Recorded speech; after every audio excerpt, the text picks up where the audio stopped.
Hi, this is Kerby Anderson. You know, each day we take on the tough issues and provide a biblical perspective to them. The topics we cover are wide-ranging: apologetics, theology, prophecy, creation and evolution, intelligent design, marriage, family, child-rearing, the millennial generation, friends and society, politics, economics, business, religious liberty, the Constitution, public policy, foreign policy, military policy, tensions in the Middle East, abortion, homosexuality, pornography, sexual ethics, media, technology, history, and America's godly heritage. We talk about anything that affects your faith, your family, or your freedom. So don't go anywhere, because Point of View starts right now.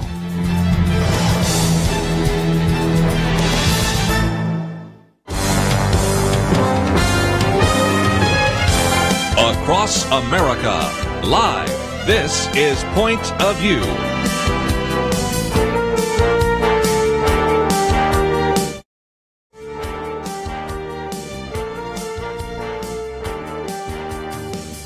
And now, Kerby Anderson. Thank you for joining me on this Tuesday. We've got a lot to cover, and I hope that if you have the opportunity to join us for the 3 hours, you might do so.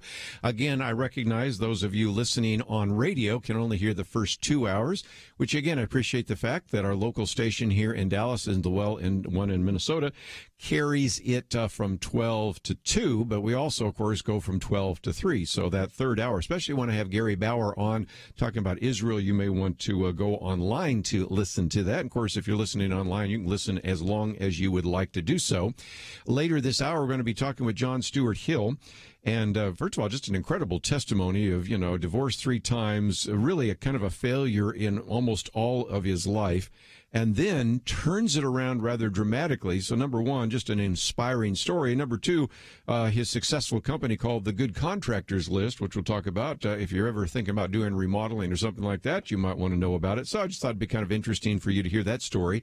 In the second hour, or the first national hour, we'll be getting into some other news items and stories. But then a little bit later, I'll be talking with Curt Smith, who is kind of one of the experts on baseball and has a book out called Presidents and the Pastime, and I think you will enjoy that, whether you like baseball or just simply have been paying attention to what has happened in our country with various presidents, because he does a good job of, in some respects, not only talking about the pastime, America's pastime called baseball, but also what was happening in our country. And then, as I just alluded to, the third hour, we're going to spend some time with Gary Bauer. He's been involved in a conference dealing with Israel.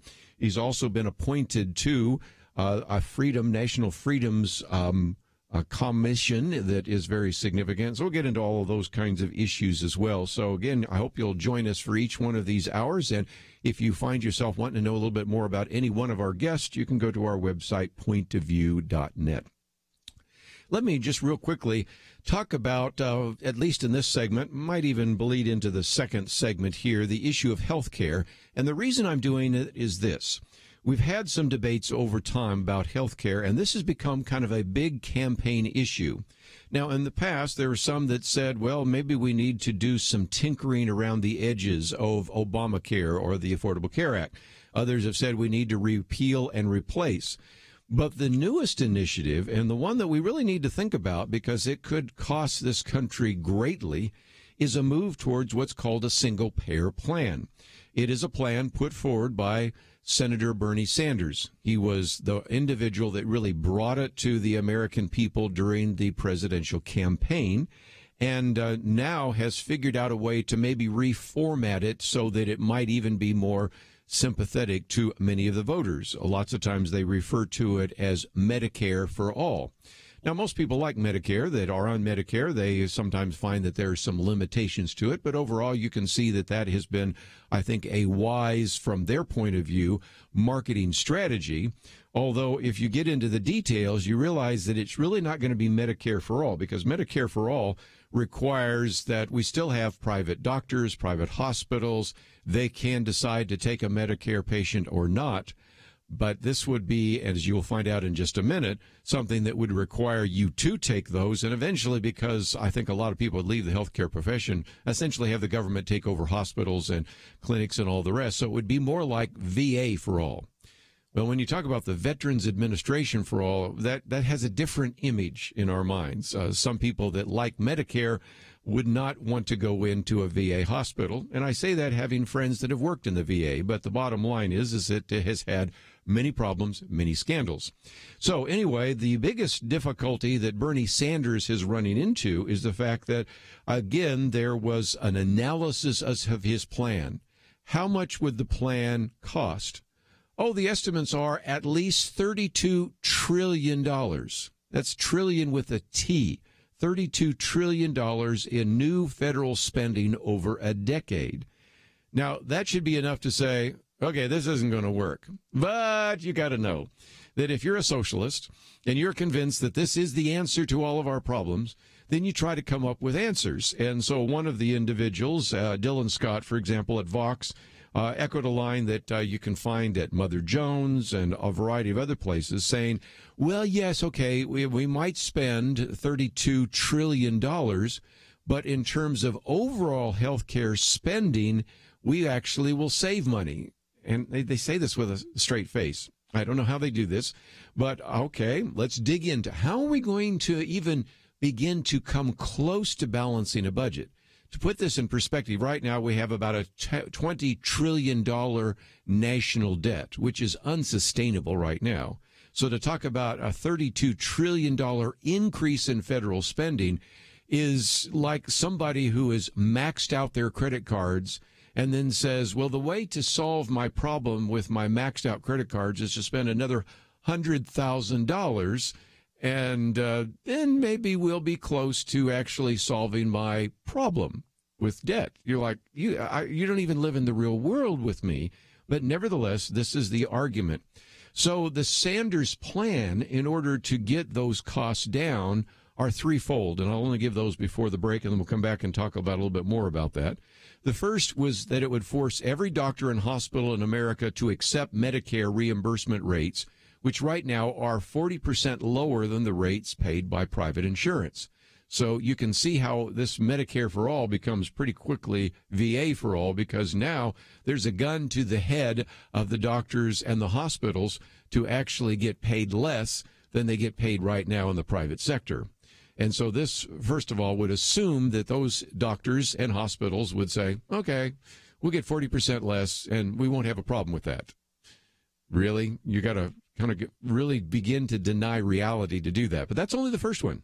The second is we still have to come up with all the income. So he would raise taxes to what essentially would be 10% of the gross domestic product overnight. So in some cases, people would see their taxes double virtually overnight. We don't scale them up. They double almost overnight. Then you have one more. Then you'd have to explain to 150 million people with private insurance that the rules have changed so dramatically that they can no longer keep their plans, and henceforth tens of millions among them will be paying more in taxes than they were previously paying in their premiums and out-of-pocket costs. That's how you make that work. So when I come back from the break, I want to read a little bit more. That comes from a piece by Charlie Cook, which I love. He titled it, "This One Weird Trick Can Save You Trillions on Healthcare." You've seen those things lots of times where it says, this one weird trick can save you taxes.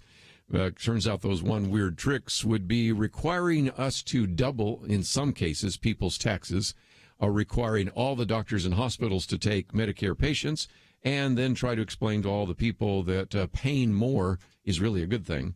But when we come back, Rich Lowry has a piece talked about battle over socialism is joined, and that gets into Bernie Sanders, and then a little bit later into the other kind of prominent socialist right now, Alexandria Ocasio-Cortez. I had a commentary come out yesterday on her, and some people said, well, she's just young and she's just learning. Well, it just gets worse every day. She opens her mouth and goes on even favorable interview shows, and I'll read through some of that as well. So if nothing else, this is one more attempt to help you have some discernment. When you hear a candidate say, I'm for Medicare for all, sounds good. But you look at the fine print and you realize it would be very expensive and it would break the bank. We'll be back right after this.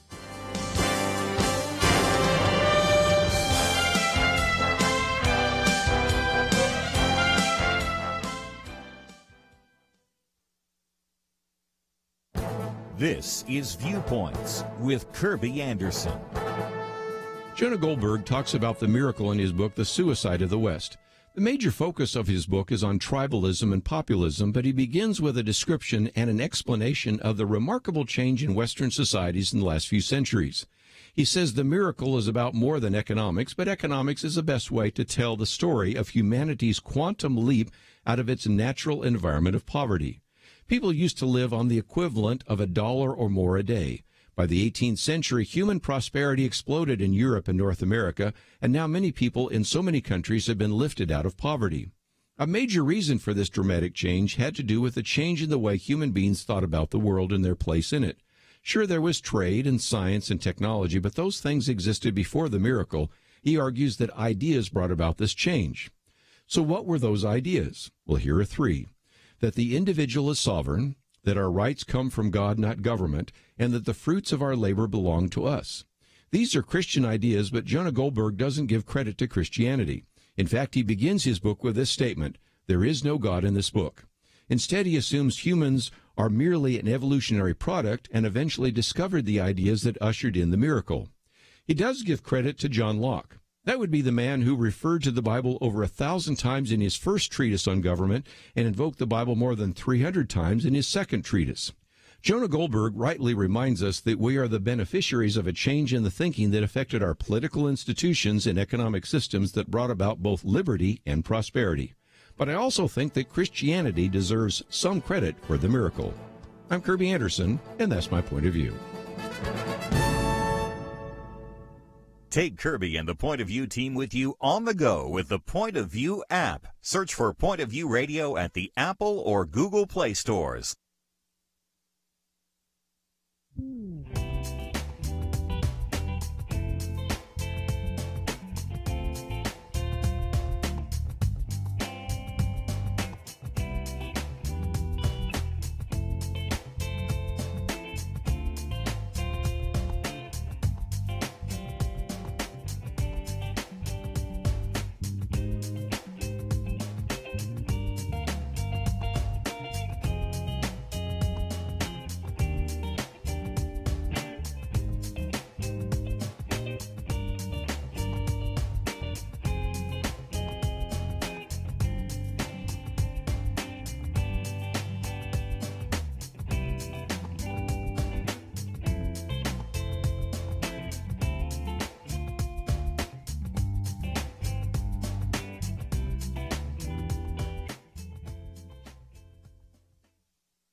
You're listening to Point of View, your listener-supported source for truth. Back again, if you'd like to join our conversation at any point, 1-800-351-1212. Might also mention, of course, we broadcast on Facebook Live. If you would like to leave a comment there, you can do so as well. And one of the reasons I'm talking about health care is, let's face it, during this election season, you don't think a lot of people are going to talk about tax reform, because that's really been done, other than some, maybe Democrats and some others might say we need to reverse that. But most of the conversation is not going to be about taxes. It's not going to be about creating jobs, because the unemployment rate is really, the level is pretty low right now. Matter of fact, in some cases, historically low. So we're probably not going to be having people talking about that. So immigration is going to be an issue, but especially I think there's going to be, once again, a focus on health care, in large part because not only do you have some leading Democrats, including Bernie Sanders and virtually most of the presidential candidates, I'll get to that in just a minute, but approximately a third of the Democratic candidates, some who are incumbents, others are candidates for the House of Representatives, have endorsed this idea of Medicare for all. So I think it's important to kind of get into this in a little bit more detail. Rich Lowry has called it "The Battle Over Socialism is Joined." And he said Medicare for all has become a plank of a growing element of the Democratic Party. And he begins by saying it's begun. We're having a debate about socialism. But it's not over whether it's fair to call Democrats socialist. It's not over whether socialism has been good for Venezuela or some faraway, unfortunate country. He says, no kidding, socialist policies right here in the United States. And he says the press attention to a new study of the cost of Medicare for all, or what many people call universal health care coverage paid by the government, goes much further, shows that it's a sign of a live issue. And I would agree. That's one of the reasons I'm bringing it up. I think it's showing up in campaigns, and we're going to hear more about it. So, again, let's hear about what it means here in some of the financial cost. First of all, I appreciate the fact that Rich Lowry points out that this was originally popularized by Bernie Sanders, who refers to himself as a socialist. It certainly has been endorsed by Alexandria Ocasio-Cortez, who also calls herself a socialist. But this idea of Medicare for all is not just kind of, as he said, a fringy left-wing talking point anymore. It's a plank of the growing element of the Democratic Party. He says a raft of prospective Democratic presidential candidates have endorsed the policy. And you go down the list. I mean, Elizabeth Warren certainly fits into that category. Cory Booker fits into that category. I think Kamala Harris would fit into that category. So there's 3 right there. Bernie Sanders makes 4. You would have to say, okay, what about some of the others? I haven't seen Joe Biden recommend it yet, but that doesn't mean he doesn't. And you start working your way down and saying, most of the people you might think actually are going to be the Democratic nominees for the presidency have endorsed the policy. And then he goes on to point out that about a third of the Democratic members of the House of Representatives have joined a caucus, at least voted to it. Now, just because you join a caucus on the Medicare for All doesn't necessarily mean you endorse it, but probably. There might be a few there that say, well, I just joined to learn about it, but most of the time that's the case. So anyway, Rich Lowry says this good news for Sanders and company is that in the wake of the failure of the attempted Republican repeal of Obamacare, the health care debate is clearly moving left. The bad news is that Medicare for All is still a completely batty, politically unserious idea. It's amazing how many times you will hear me say today the word unserious, because I'll get to a Charlie Cook one where he talks about the unserious face of an unserious movement. But nevertheless, he talks about, in this particular case, that a new study, this is by the Mercatus Center, concluded that Medicare for All would increase federal spending by almost $33 trillion. I just shared with you one of the other numbers was $32 trillion. Depends if you round it up or round it down, but we'll take the $32 to $33 trillion over the first 10 years. To put it in non-technical terms, I like what he says. That's a lot. The study notes that it would be less expensive to the federal government to triple all projected appropriations and that doubling all currently projected federal, individual, and corporate income tax collections would be insufficient to finance the added federal cost of the plan. So, how has been the response? Well, one was to use as I mentioned just a minute ago, here are the things we're going to force people to do. The government will force doctors and hospitals to take Medicare patients even if they don't want to. But supporters of the ideas also have said, that $32 trillion, that just might be a little bit too high. You think? Well, it turns out that, and I appreciate again Rich Lowry doing the research, found that a study by another group, Urban Institute, which is hardly a right-wing think tank by any stretch of the imagination, found back in 2016, which is, of course, about 2 years old, found basically the same thing. The costs aren't really and merely a theoretical matter, he says, that if you even want to go to Senator Bernie Sanders' home state of Vermont, and I was just up there this summer, they abandoned the single-payer proposal after the Democratic governor in that particular state concluded that it wasn't fiscally sustainable. So if it didn't work in Vermont, Bernie Sanders is saying, well, then let's take it to the entire federal government. That makes sense, right? There's your problem. He said, despite Democratic supermajorities in California, they also gave up on a single-payer proposal last year for the same reason. The projected cost was twice as much as the state budget. So, again, the upside, Rich Lowry says, is that Medicare for All purports to save on overall health care spending by ratcheting down payments to health care providers. I just talked about that. Medicare does indeed pay less to hospitals than do private insurers, but it's not clear that this would be sustainable if hospitals could count on only Medicare-level payments. Regardlessly, hospitals are politically powerful, well-positioned to, of course, resist threats to the bottom line in Congress. And so, really, if you even came to the conclusion that this is a good idea, the harsh reality is the lobbyists for the hospitals probably not going to let it happen, which, again, is just a good example of an unserious proposal that's being made. And I wanted to conclude before we get into our interview next segment about Charlie Cook's piece called The Unserious Face of an Unserious Movement. Yesterday, I had a commentary about Alexandria Ocasio-Cortez and some of the difficulties she had when she was on firing line. But more recently, she was on in a very friendly forum with Trevor Noah. And yet, even there, I'll just read this one paragraph because it just gives you a feel for what happens even in an environment where she's not getting tough questions like Margaret Hoover was sending to her and tossing at her at firing line, but getting really nice softballs just lobbed to her by Trevor Noah. But nevertheless, even in that interview, Alexandria Ocasio-Cortez revealed that she does not know the difference between a one-year budget and a 10-year budget, which gets back to the thing we just talked about in terms of the cost of health care. She confused the recent increase in defense spending with the entire annual cost of the military. She implied that the population of the United States was around 800 million strong.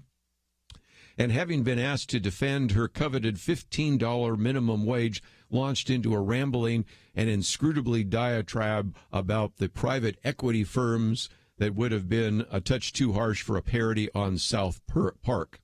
And, of course, as we've talked about before, and the conversation that she had in firing line, she was oblivious to the fact that the United States had actually had an economy that exploded during the 1990s, primarily under Bill Clinton as president, under Republicans led by Newt Gingrich. Also, how unemployment numbers are calculated, and even the whole issue of Israel and Palestine, which we'll get into a little bit later with Gary Bauer. So the bottom line is that would be enough if it weren't for the fact that she just loves to pat herself on the back. Here's just a couple of tweets that came out. For example, she had one tweet that said she was wondering how many other House Democrats have a degree in economics like I do. Well, first of all, if she got a degree in economics, she needs to get her money back because he doesn't seem to understand economics very much. Here's another one she put out just the other day. If you think the GOP, that is the Republican Party, is terrified of my politics now, just wait till they find out about public libraries. There's just some unbelievable tweets coming out, and she, like some of the other millennials we've talked about, is very confident in her abilities and her beliefs, but when challenged with some of the basic facts, is having some difficulty with it. And as Charlie Cook points out, maybe some people say, well, it's not fair that you really focus attention on her. And matter of fact, some say, why are you making a big deal about this first-time candidate for Congress? And the answer is because they are. She's been hyped, as we mentioned yesterday in my commentary, as the next big thing, as the new leader of the Democratic Party. We've had some people like Van Taylor in studio here, and he's not made the same kind of claims. And so there is a difference. If you're going to make those claims, you're going to go on national TV. You deserve some of the scrutiny, and we'll continue to provide that. We come back, though, we're going to talk with John Stewart Hill. Great story and an opportunity for you to benefit from a service that he provides. All that coming up right after this.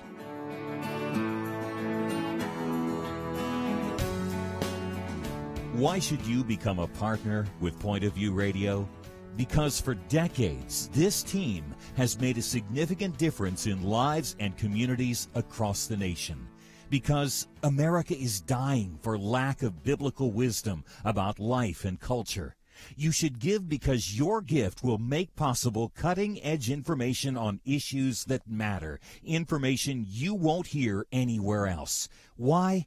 Because your gift will change lives, because you'll influence our culture with biblical truth, and because you can make a difference for the future. Our nation needs a truth team very badly. Support Point of View Radio today at pointofview.net. Click on Join the Truth Team and choose your level of support.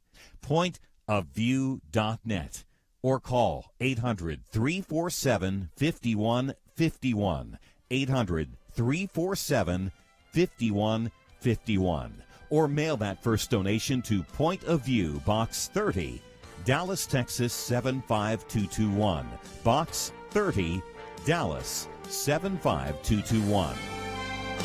Point of View will continue after this.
are listening to Point of View.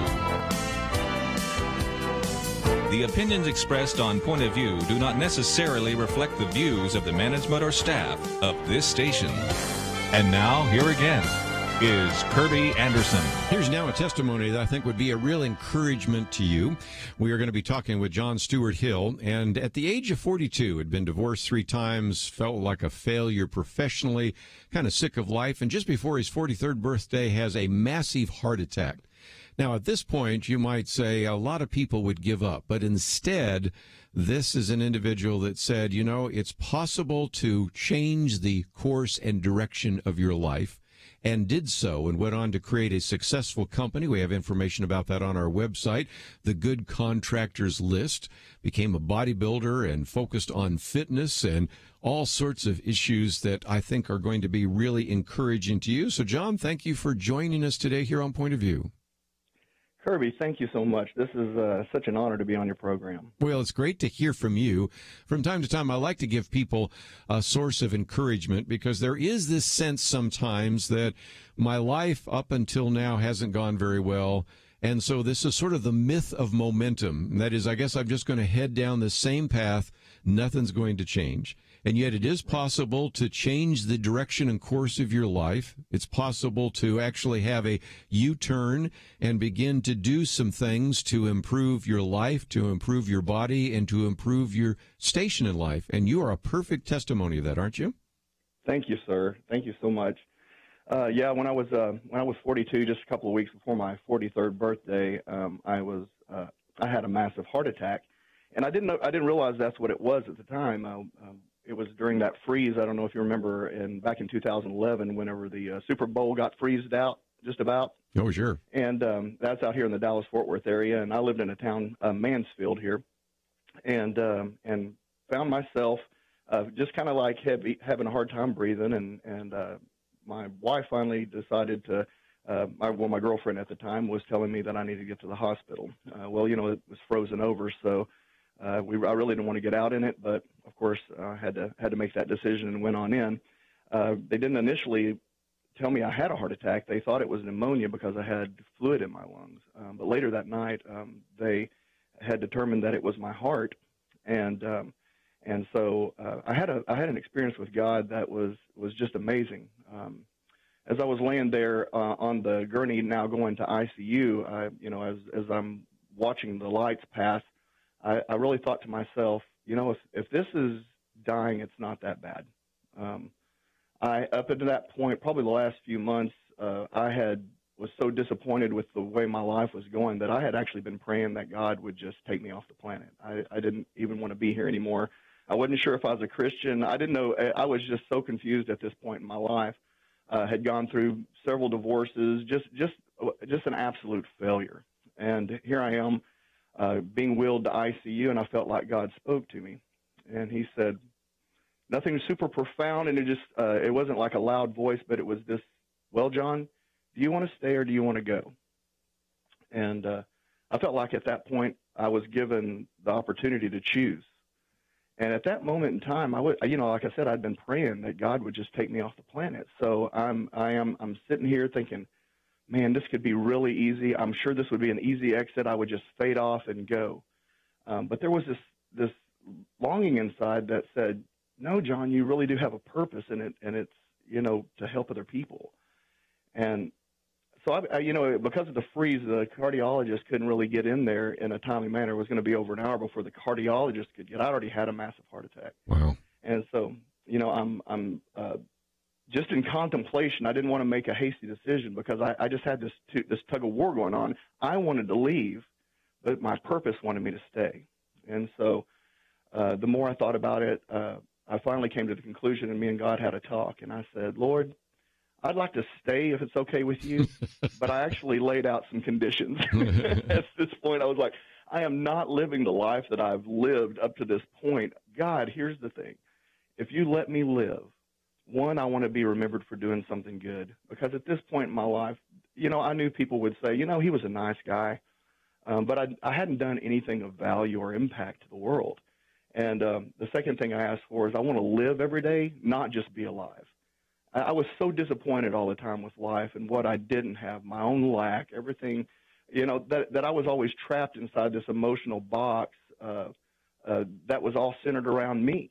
And I didn't want that anymore. I wanted to actually appreciate where I was in life and appreciate life itself and live every day, not just be alive. And then the final thing was I wanted to touch as many people as I could the remaining time I had on earth. And so all I could say is, this is probably an hour into it. The cardiologist was just about to get there. And all I could say is this energy flooded me. It was if I could see into the spirit realm, it would be like God was dancing, saying, "That's my boy."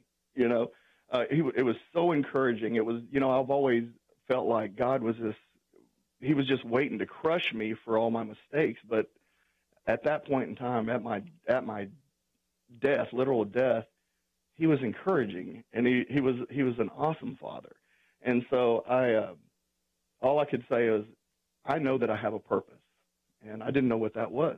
I left the hospital, and conditions were still the same, still had the same job. Now I have a damaged heart. I ended up marrying my girlfriend right after that. I was like, I'm getting my life straight. And so I go home, and like I said, the only thing that was different from when I went in the hospital is that I knew I had a purpose. And so now I just feel like my life is built around helping other people realize that they have a purpose and that God's writing their story. He's been writing my story my whole life, and I can look back and see all the places where he was active in my life. And so I left there and just knowing that I'm going to do good in the world. No matter what that looks like, I trust you, God, to take me to the next step and the next step and the next step.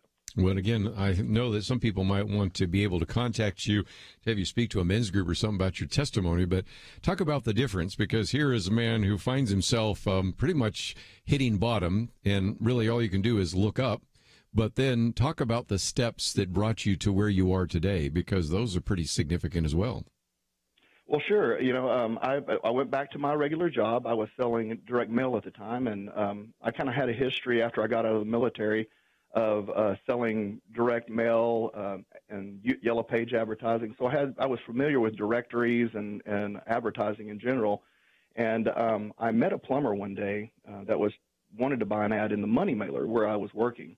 And he was a smaller guy, kind of a small to medium-sized business, I'd say. And he said he didn't really want to spend that kind of money on one resource.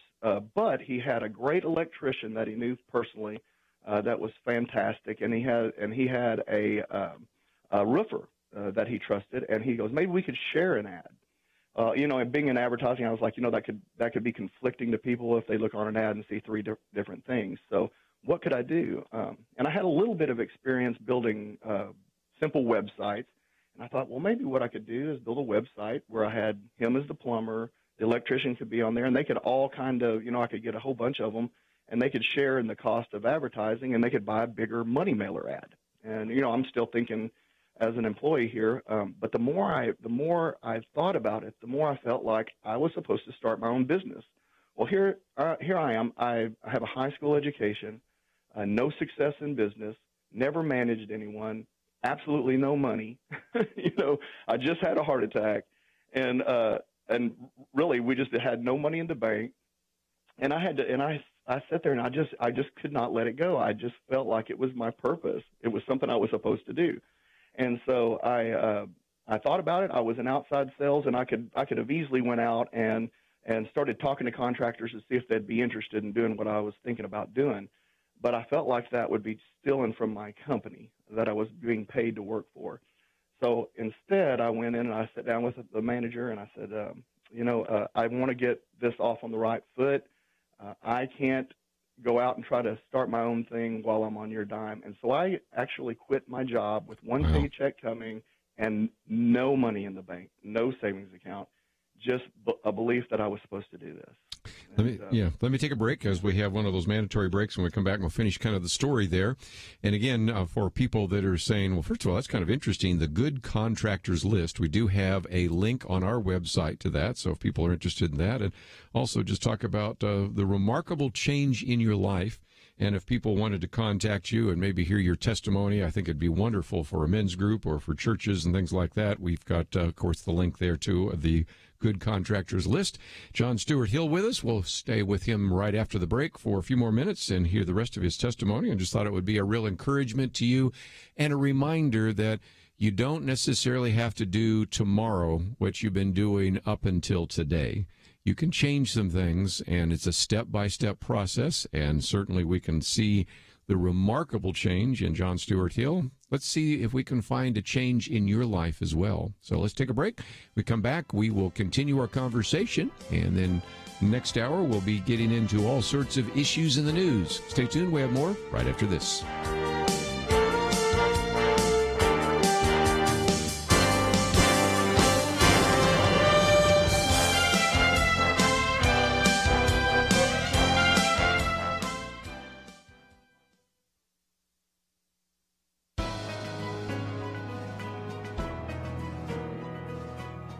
Welcome to the First Liberty Briefing.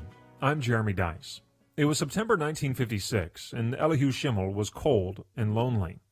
He was stationed aboard a U.S. naval vessel above the Arctic Circle. His location would account for his being cold, but he didn't think there was much to be done about his loneliness. Rosh Hashanah was set to begin, and aside from another Jewish sailor, Schimmel was several friends short of a minyan, a quorum of 10 Jewish men necessary for services. But Schimmel knew there were others scattered about the fleet in the coldest theater of the Cold War. He decided to ask the powers that be if they would help. The Navy and the Army, hitching a ride, enthusiastically agreed. The order went out that those wishing to join Schimmel aboard ship would be transported by seaplane, launch, or helicopter for the observance of the Jewish High Holy Days. When the time came, 10 Jewish servicemen showed up, exactly enough. The Navy went further, announcing at sunset that the services were about to begin and ordering all aboard to show reverence by putting out their cigarettes. Schimmel served out his time as a naval medical officer, but he would never forget that celebration high above the Arctic Circle, made possible courtesy of the United States military. And we now won't forget how the United States military honored the religious liberty of its service members. To learn how First Liberty is protecting religious liberty for all Americans, visit firstliberty.org. You can learn how to protect religious freedom in the workplace, public schools, your church, the military, and more by downloading First Liberty's free Religious Liberty Protection Kits at firstliberty.org. That's firstliberty.org. If you want hope for religious freedom, go to firstliberty.org.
Now, back to Point of View, your listener-supported source for truth. Back for a few more minutes as we continue our conversation with John Stewart Hill.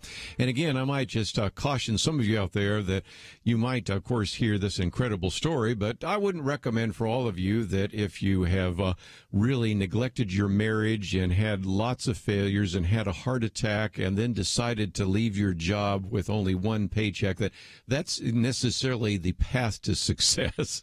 But nevertheless, John, that is exactly your story. And it's an incredible story because, as you said, with no means of support, lots of question marks about the future, you actually established the Good Contractors list, and that's won, I think, the Entrepreneur of Excellence Award and a number of other things. So obviously, in the midst of a willingness to be faithful and to take some risks, you have enjoyed success that you never would have imagined if you had just wallowed in your self-pity. Oh, yeah, that's right. And I just have to give glory to God for all of it. I mean, I used to remember praying all the time, God, just give me the want to. I had no passion in life, and I didn't even have the want to. And I'm sure there's probably many people out there that are listening that they're just in this position in life where they've lost the want to. And I saw this, and whenever I was jolted, I guess at this point in time where I decided I was going to stay, there was a realization that I really wasn't staying here because it was what I wanted. Because truly, the easy way out would have just been to go. I felt at peace. I knew it was just going to be quick, and I wouldn't have to mess with this world anymore. But the reason I was still here is because I believe that God has a purpose for us to bring other people to the kingdom, to bring other people to Him. And he uses stories like this of the underdog, the guy that doesn't have the skill, doesn't have the power, and he'll take a story like this and he'll raise that person up to His glory. And so I have to look at that every day, and I realize that I didn't get here by my smarts, I didn't get here by my connections. I got here because God brought me here so that I could give Him glory. As we sometimes say, a turtle on a fence post. If you walk down a country road and you see a turtle on a fence post, you know the turtle didn't get there by himself. He didn't crawl up on the fence post, and that's kind of your story as well. Just before we run out of time, though, I did also want to talk about something I mentioned in your introduction. A bodybuilder and individual dedicated to fitness. This is an individual that just had a heart attack, and if I remember right, weren't you even qualifying for a heart transplant? Tell us a little bit about your physical reconditioning that took place. Yeah, that's another amazing story. I have congestive heart failure. My heart was so damaged from the heart attack, 40% of my heart is scarred. So only 60% of it works. So I have congestive heart failure, which means that if I put too much effort, too much activity, it could cause my heart to enlarge, and then it would kill me. So I was told I would never be able to do anything more than walk on a treadmill. Well, April 23rd of 2017, I was at church and praying that God would give me wisdom on whether or not I should go ahead and do the heart transplant. I'd qualified for years for a transplant. But I felt like I was giving up, and I went up to the front and I asked someone to pray for me and pray for that wisdom. And then I found myself saying, I believe God can transplant my heart. So I had this thought that maybe, God, you want to do something different than a heart transplant. And so I prayed about it. I was thinking about what kind of diet I needed to be on.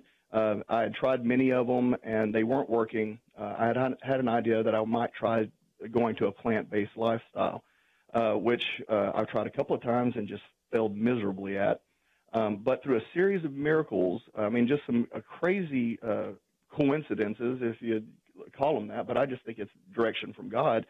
I felt like I was supposed to commit to this plant-based lifestyle, and within a few weeks, I was able to start, doing small things. I thought, okay, well, I'll try that treadmill step by step. It seemed like there is a process that God brings us through, mind, body, and spirit. It's like He brings us to the foundation, and then one brick at a time, we're able to make good choices, one choice at a time, and then move forward. So that's exactly what I did. I started getting on that treadmill. At this time, April 23rd, I weighed 222 pounds.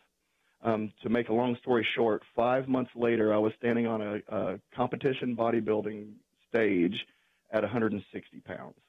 I'm able to work out 7 days a week. It's just an absolute miracle. But the way it worked was He brought me to the foundation, which was my diet, and He step by step showed me how to work out, how to build each day, and truly build from the foundation up, physically even.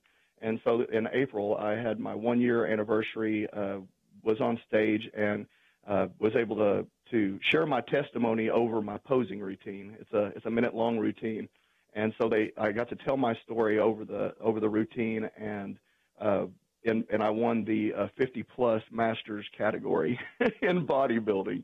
So yeah, it's just unbelievable. And Actually, one of the things that I want to say is that, my story is just one of millions of stories. There's millions of people out there that may not have this platform to share their story, but they have a story to share. And so that's really where my heart and passion is now, is I want to get people to start sharing their stories. And I've created a website called IamTheGood.com. Right. And that is really where my heart and passion is now.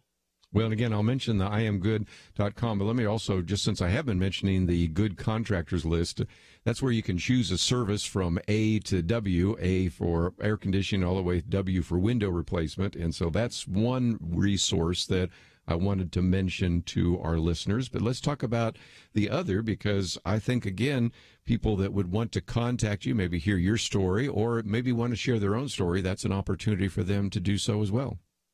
Absolutely. So it's called IamTheGood.com, and what I'm trying to do is create a website where people, just common everyday people who have gone through some really, really rough times in their life, and it's going to vary on what that is. Mine was a heart condition, and it was, failure in marriage and different things like that. But people go through different things, and those stories need to be told. It's, we overcome the enemy through the blood of the Lamb and the word of our testimony. And so I'm going to try to build a place where we can have testimonies from all over the world for every different type of problem you could go through, so that people can read these stories and be encouraged where they're at. I'm also hoping to provide some tools there for people who are in the midst of their story. They're right in the middle of their story. They maybe not be able to see, they can't see out of the box that they're in, they can't see their future. Well, I want to help them and give them some tools where they can start envisioning their future of doing good things in the world, because I believe God has that intention for all of us to be used for good. And so this place, IamTheGood.com, and one of the easy, and what I love technology, is now if you'll go onto your cell phone and you text the word goodness to the number 44222, you can get all the information you want about I Am the Good, and sharing your story and finding those tools to help you move forward in your own vision and purpose. So again, we have some of the links, IamTheGood.com, and you can talk about being an agent of good. And of course, we've also talked about the GoodContractorList.com. So John Stewart Hill, just great to have you on the program, and I hope that people will follow up on this, maybe have you come and speak, and maybe share their own story as well. So thank you for joining us today here on Point of View. Thank you so much, Kirby. We're going to take a break, and when we come back, we're going to, first of all, get into a little bit of the news cycle. Victor Davis Hanson's talked about the fact that we're almost like in a second civil war. Where in the world is that coming from? And we're going to look at 5 reasons why there's some conflict. Then I'll be talking with Curt Smith about the book, The Presidents and the Pastime. And in the third hour, Gary Bauer is going to be with us talking about Israel, Jerusalem, and much more. We have a lot to cover, and we're just getting started. So take a break. We'll be back right after this.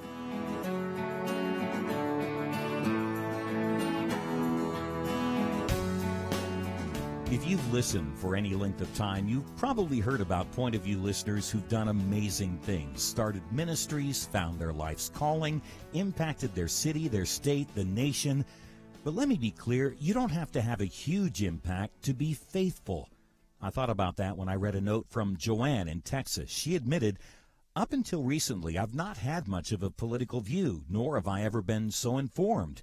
But since I signed up for your email and website information, I can now get the correct information that the public is oblivious to." Joanne ended by thanking us for the Take Action section of our website, where we make it easy for you to express your views on key issues with your elected representatives. Everything we do on the air, online, through mail and email is made possible through people like you who invest in Point of View, so we can invest in issues that matter. Take your place on the Truth Team. Call 1-800-347-5151 or sign up online at pointofview.net/team. 800-347-5151 and pointofview.net/team. Point of View will continue after this.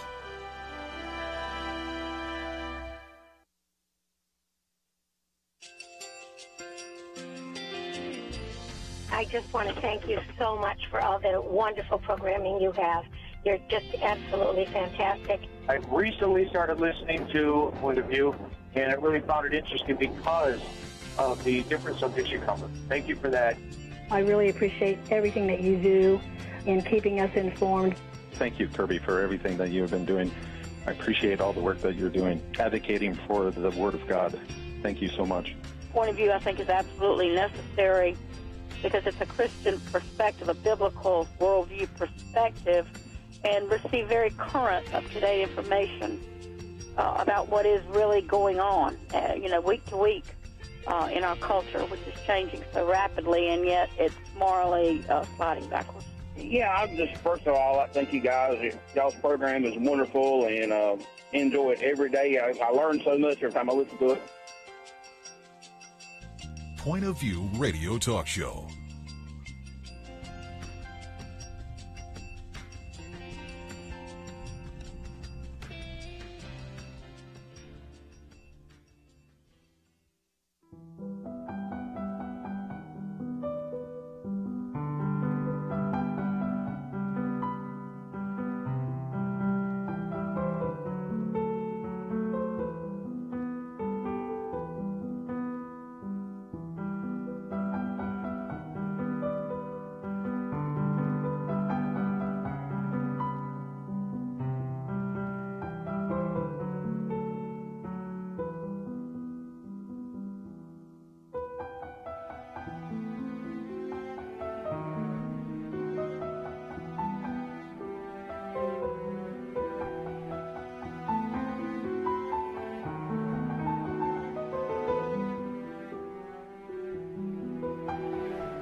Hi, this is Kerby Anderson. You know, each day we take on the tough issues and provide a biblical perspective to them. The topics we cover are wide-ranging. Apologetics, theology, prophecy, creation and evolution, intelligent design, marriage, family, child-rearing, the millennial generation, trends in society, politics, economics, business, religious liberty, the Constitution, public policy, foreign policy, military policy, tensions in the Middle East, abortion, homosexuality, pornography, sexual ethics, media, technology, history, and America's godly heritage. We talk about anything that affects your faith, your family, or your freedom. So don't go anywhere, because Point of View starts right now.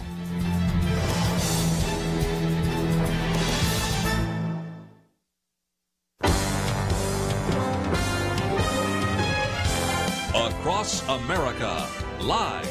This is Point of View.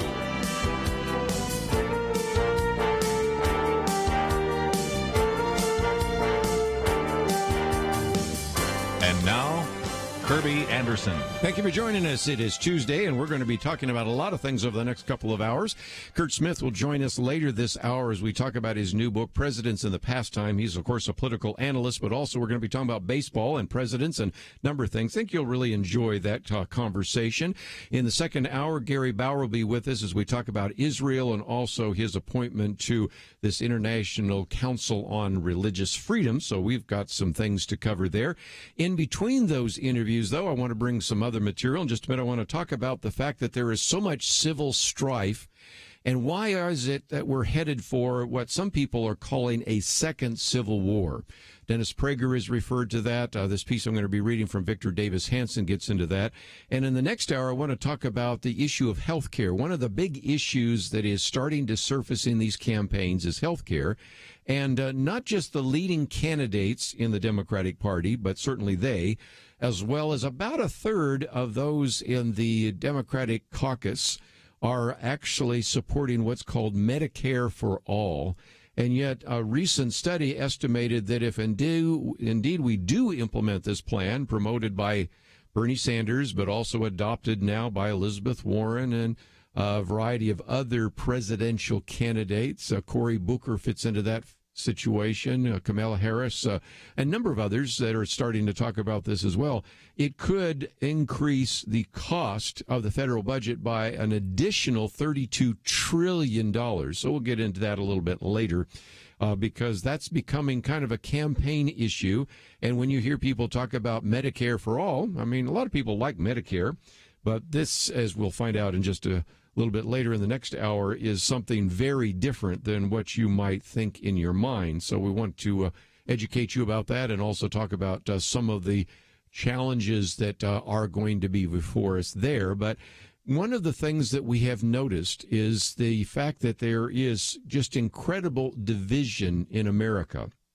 Now, the argument has been that this division was started by Donald Trump. And I think anybody that's fair to history recognizes that division existed when we had Barack Obama, and even more so. Matter of fact, Victor Davis Hanson puts it this way: Donald Trump's election was not so much a catalyst for the divide as a manifestation and amplification of the existing schism. And so Victor Davis Hanson, who's been on the program with us, it's been a while since he's been on, and certainly we need to maybe get him back again because certainly we've learned so much from him, has written a piece called The Origins of Our Second Civil War. And he has a kind of 5 points, and so I want to cover those fairly quickly if we can, to talk about why is it that we are so divided. Because you know as well as I, if you've been listening to this program any length of time, we have people calling in and say, why can't we get together? Why can't we come together? And sometimes when somebody says that and they're from a liberal perspective, you know, why can't you just set aside issues like same-sex marriage and abortion and all these other issues? Well, first of all, it's hard to set those aside. But second of all, then pretty quickly it's like, okay, we're going to come together under what I want achieved. And then some that are calling in, they're maybe more conservative, say, why can't we get together like the 1950s? Well, that gets us back to, in a sense, the remarkable changes that have taken place and maybe explain why we're kind of in the midst of what some people say it's the second Civil War. Dennis Prager used to say, well, we have a second Civil War, but violence is not part of it. You know, nobody's been shot over it. And then he started saying, I'm beginning to rethink that with some of the tension out in the streets. But let's get to that question that Victor Davis Hanson, I think, does so well. As an individual that has been a professor, but also an individual that also still has the family farm in California, and so in some respects brings both an intellectual perspective as well as just sort of a common sense perspective. He really says that he thinks there are a couple of very good reasons why we are nearing a point that looks a lot more like 1860, or, of course, maybe he says another time you might pick in 1968. But for our older listeners, maybe that would resonate. But certainly for many of you, those are just historical points. But let's take each one of them. And if you want to take some notes, you can number 1 to 5. But the first one he says is globalization. He said globalization has an unfortunate effect of undermining national unity. It created new iconic billionaires in high tech and finance and their subsidiaries of coastal elites, while hollowing out the muscular jobs largely in the American interior. And he's talked about this before. He lives in kind of the Central Valley, and he says, when I go in, and I'm at the Hoover Institute at Stanford, I see one culture on the coast of California, Silicon Valley, affluence, and all the rest. And I go back into where the family farm is, and I see a very different world indeed, which is not as affluent and oftentimes has all sorts of dysfunction. And so he's been one that's really talked about that. And he says ideologies and apologies accumulated to justify the new divide, kind of in a reverse of cause and effect, losers, crazy clingers, Americans, Eastern Europe, Germans, all the rest. He says, in some respects, the deplorables themselves were blamed for driving industries out of the neighborhoods, or more charitably to the elites, the muscular classes were too racist, xenophobic, or dense to get the globalist agenda. And the point is that very quickly what you ended up with because of globalism is a kind of a schism that you see in many states, and of course California that he lives in is a good illustration of how divided California is.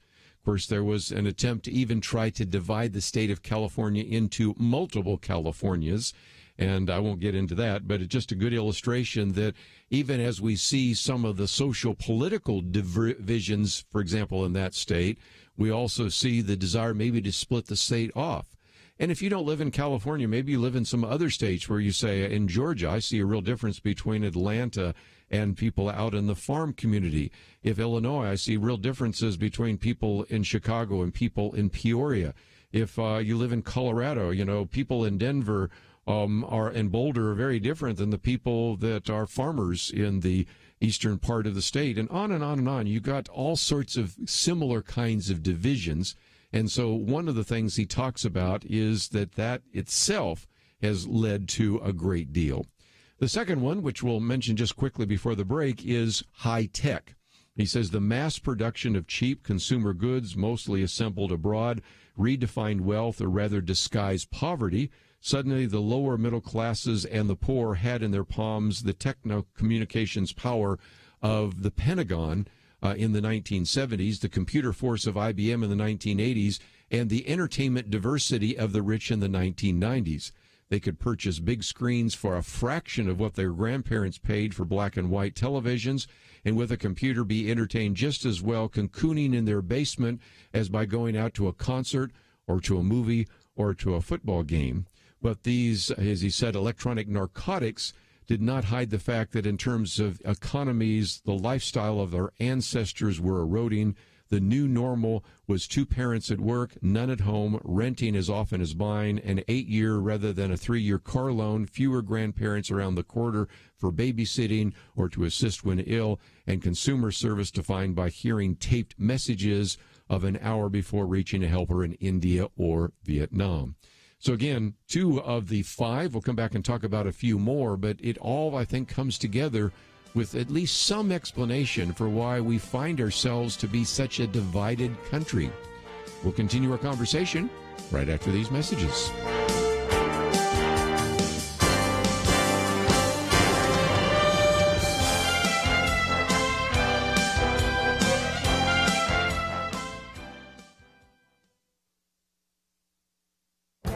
This is Viewpoints with Kerby Anderson.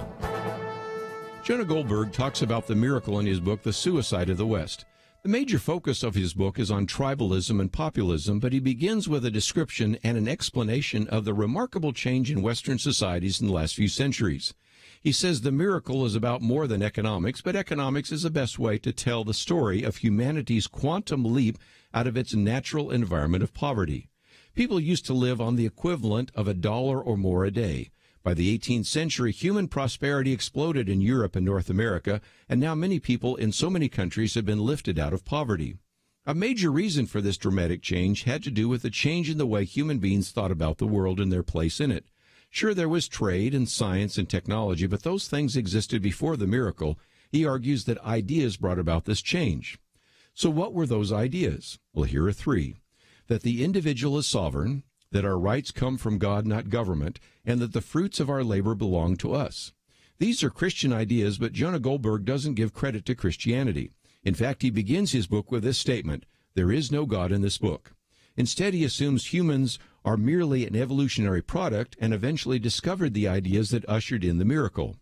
He does give credit to John Locke. That would be the man who referred to the Bible over 1,000 times in his first treatise on government and invoked the Bible more than 300 times in his second treatise.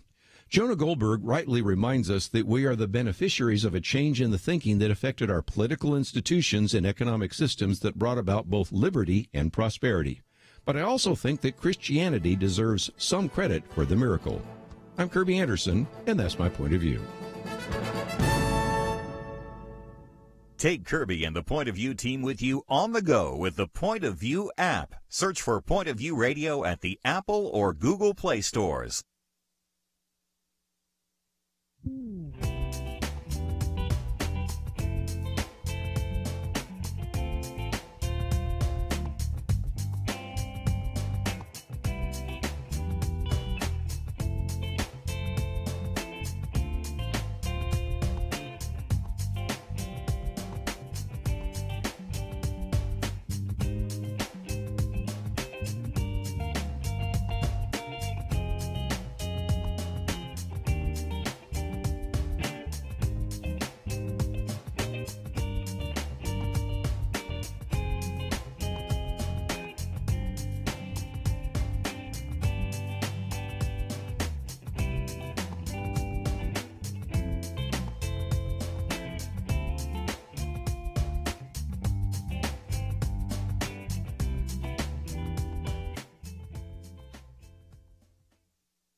You're listening to Point of View, your listener-supported source for truth. And once again, let me just mention, just in the next segment, we're going to be talking with Curt Smith, the presidents and the pastimes, the history in baseball, and the White House. And he's not only a political analyst, but also been a baseball commentator, and just brings together two institutions, very important, America's pastime, and, of course, America's presidents. And I think you will enjoy that conversation as well. But let me come back for just a few more minutes before we get to that interview and talk about what Victor Davis Hanson suggests are 5 different reasons for why we seem to be in the midst of a second civil war. The first one I mentioned in the last segment was the idea of globalization, which has sort of undermined our national unity. And at the same time, of course, we've gone through a series of what he calls global financial shocks, from the dot-com bust that we talked about with Jerry Tuma the other day here to the more radical 2008 near financial meltdown, especially having to do with housing. And he says that reflected a radical ongoing restructuring of the American middle-class life. As a matter of fact, the middle class began to be disappearing even in the 1990s. You might remember that a candidate and then later President Bill Clinton started talking about that. And so we've seen some of that already taking place. It used to be that most Americans were in the middle class. Now you see sort of a separating of the rich and the poor, the affluent and the impoverished. And so that is the case. And as a result, because of some of these economic shocks, he also points out that no longer are youths so ready to marry in their early 20s, buy a home, and raise a family of 4 or 5. And so that changed as well. And so, again, he says we end up with the pajama boy sipping hot chocolate in his jammies and government-subsidized life of Julie profile becoming kind of the new American Gothic. And so that's all due to globalization. Then I just mentioned a minute ago the second one, which was high-tech. just the producing of all these cheap consumer goods gave us incredible power. And I appreciate what he points out, because this is something that the new generation, will have our millennial roundtable tomorrow, really maybe don't even appreciate, that you, with your smartphone, hold in your hand more computing power than the Pentagon had in the 1970s. Of course, I've said before, now that we're just coming to the anniversary of the landing in the moon, you have more computing power in even the cheapest smartphone than we had in the best computers that landed a man on the moon. You have more computing power than the best computers that IBM had in the 1980s. And then I love what he says, we have more entertainment diversity than the richest people had in the 1990s. So as a result, you don't necessarily have to leave your basement or your home or your living room to go out to a concert, to a movie, or a football game. You can watch it all right there. But what it has tended to do, he says, is in some respects maybe protect us or separate us from or blind us, whatever illustration you want to use, to some of the changes. And so he also says that high-tech gadgetry and the power to search the Internet did not seem to make Americans own more homes, pay off loans more quickly, or know their neighbors better. If anything, it did just the opposite. The third that he talks about, in addition to globalization and the high-tech industry, is the campus. And we certainly have talked about this before. He said higher education surely helped split the country in two. He says in the 1980s, universities embraced two antithetical agendas, both costly and reliant on borrowed money.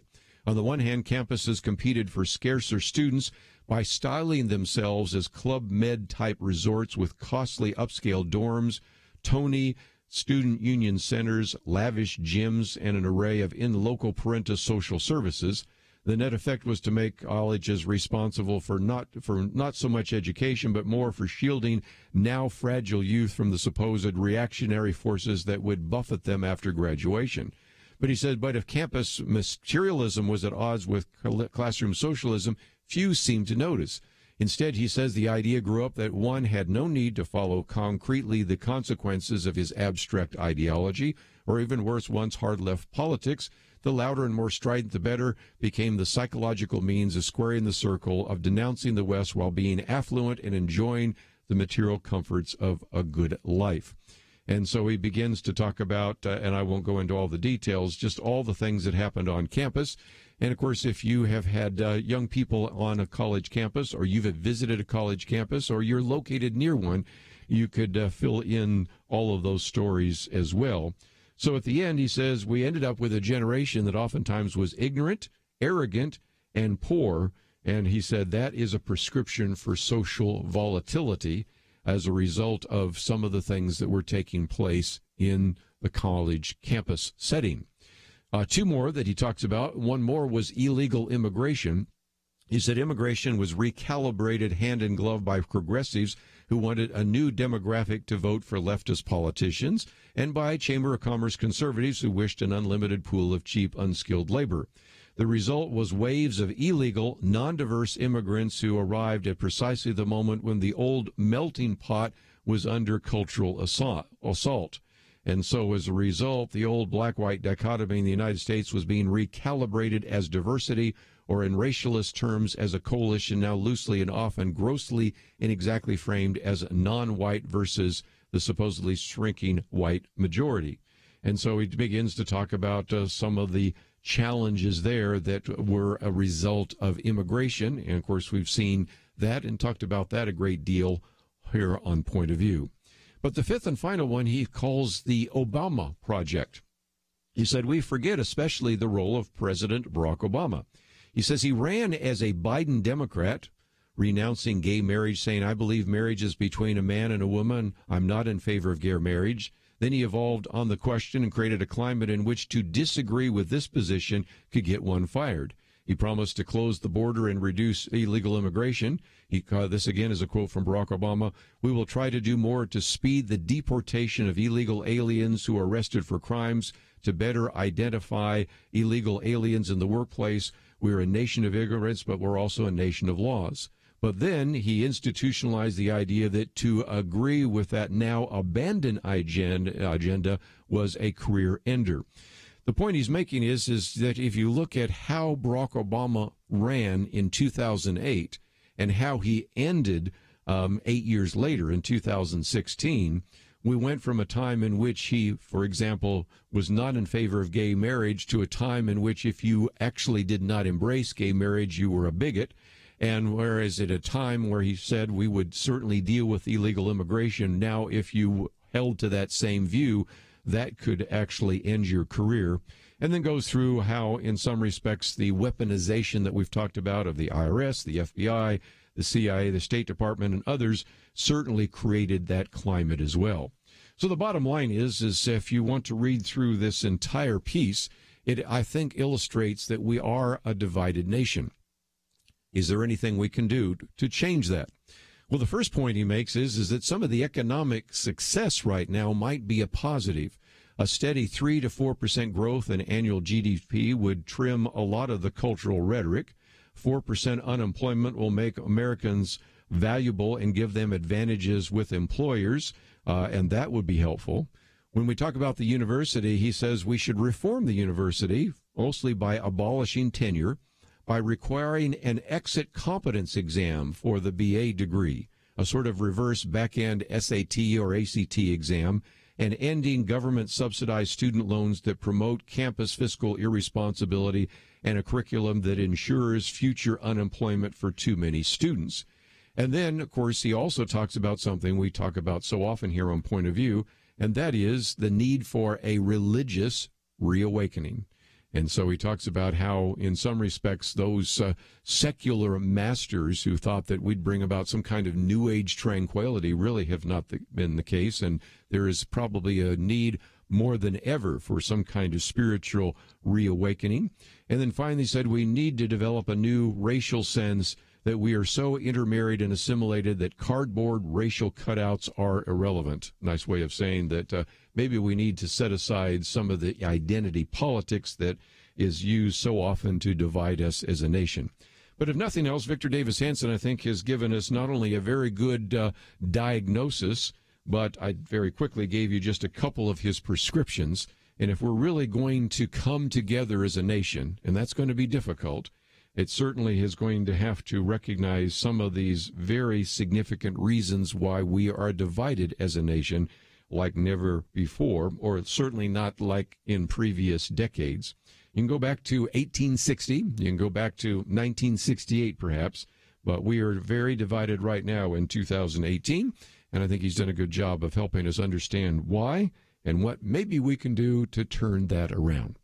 Let's take a break, though. When we come back, for those of you that love baseball, it's worth time to just spend a moment away from some of the news, especially after talking about some of this, and learning a little bit about the history of baseball, the history of presidents and their love of baseball, and how we can maybe see that America's pastime has had some very profound impact in our culture as well. Let's take a break. We'll continue our conversation with Curt Smith right after this.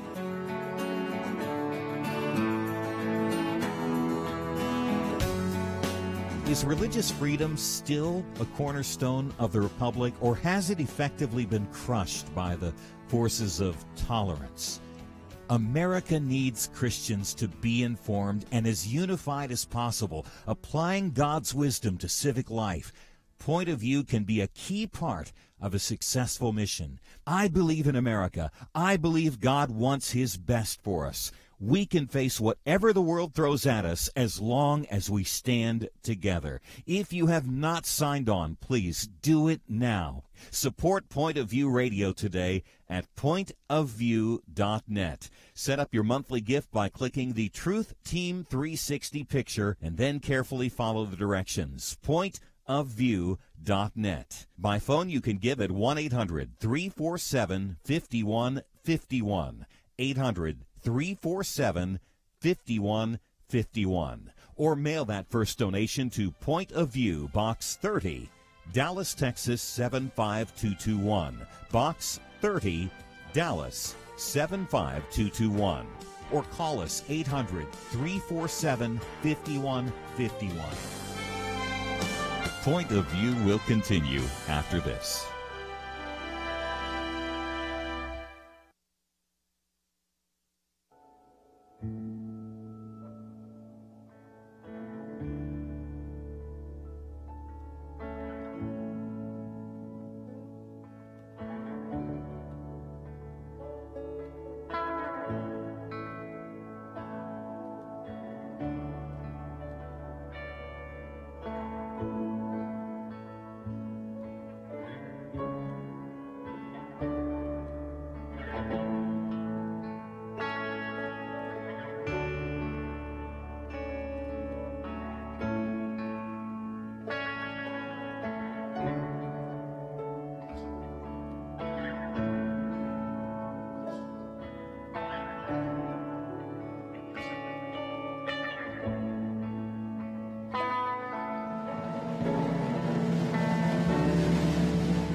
You are listening to Point of View.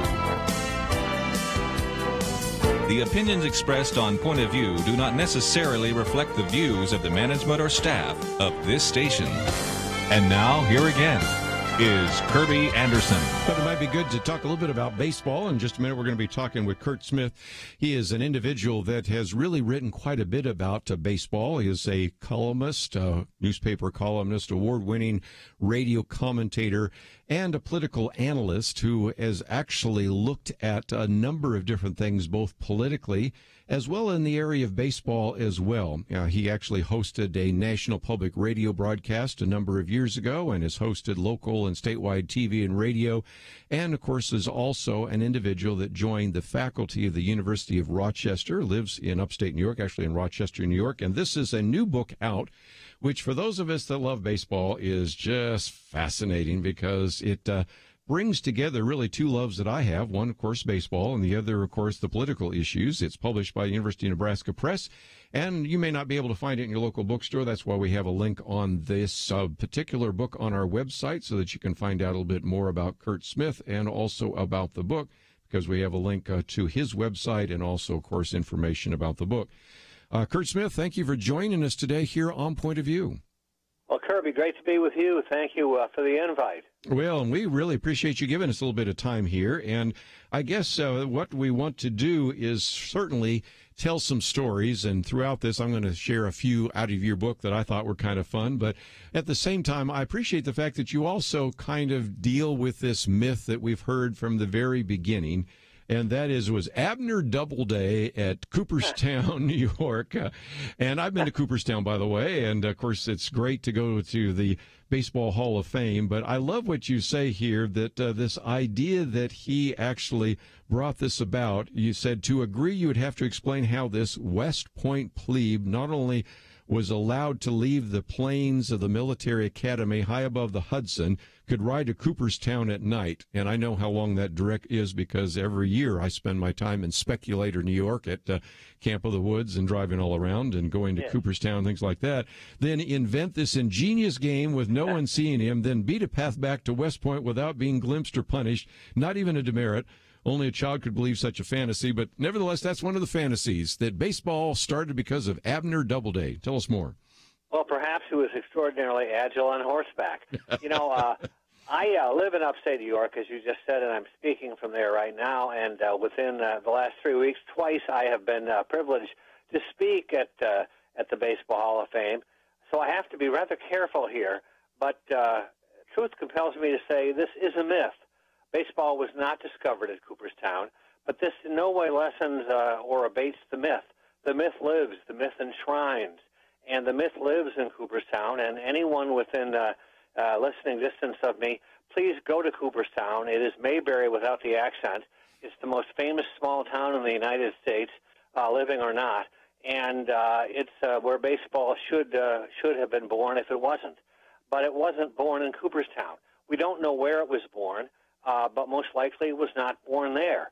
It could have been born as early as 1777-78, in that horrid winter at Valley Forge, where General Washington, not President Washington yet, because it wasn't a nation, but President George Washington, or General Washington then, was throwing a baseball, or a facsimile of same, with an aide of his for hours. He couldn't go anywhere. The British had him boxed in, and so he was mentally strategizing while he was throwing a ball. It was a derivative of what the British called rounders, an antecedent of our game of baseball. So it could have been born then.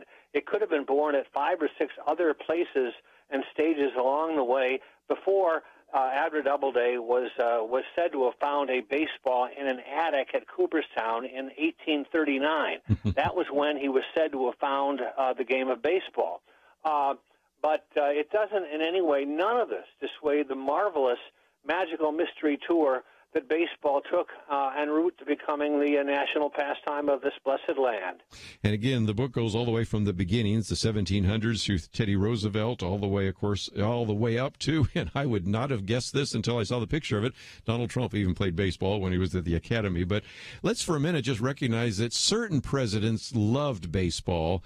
And you can certainly come up with a couple of individuals. Eisenhower, Dwight Eisenhower, certainly Ronald Reagan was a commentator for baseball, both George Herbert Walker Bush, George W. Bush, and some others. So some put up with baseball. Others absolutely loved the game of baseball. True? Yes, some loved it. Richard Nixon, for example, was a terrible athlete, but he had an endearing Walter Mitty ardor for the game to such an extent that Nixon in 1965, between losing the presidency in 1960 and winning it in 68, during that 1 year of 1965, was offered the position of director of the Players Union and also becoming commissioner of baseball. He turned it down because, as Nixon once told me, he had other plans, the other plans being elected president 3 years hence. but he was perhaps the greatest scholar, almost a savant, if you would, of the game of baseball. But there have been presidents who have hated baseball as well. One who truly loathed the game was Theodore Roosevelt, who was president between 1901 and 1909, because it simply wasn't his cup of tea. Roosevelt loved games that gave him violence and a bit of blood on the floor and death if possible. Baseball, in this sense, Kirby was 0 for 3. It was a pacific game, it was a very gentle game, and Roosevelt thought it altogether too mollycoddle a game, to use his favorite adjective. His kicker, his rub, as the British would say, is that he couldn't say a word, because the game was so spectacularly popular that Roosevelt was quite literally afraid that if he said a syllable of his contempt of the American people, they would altogether boot him out of the White House.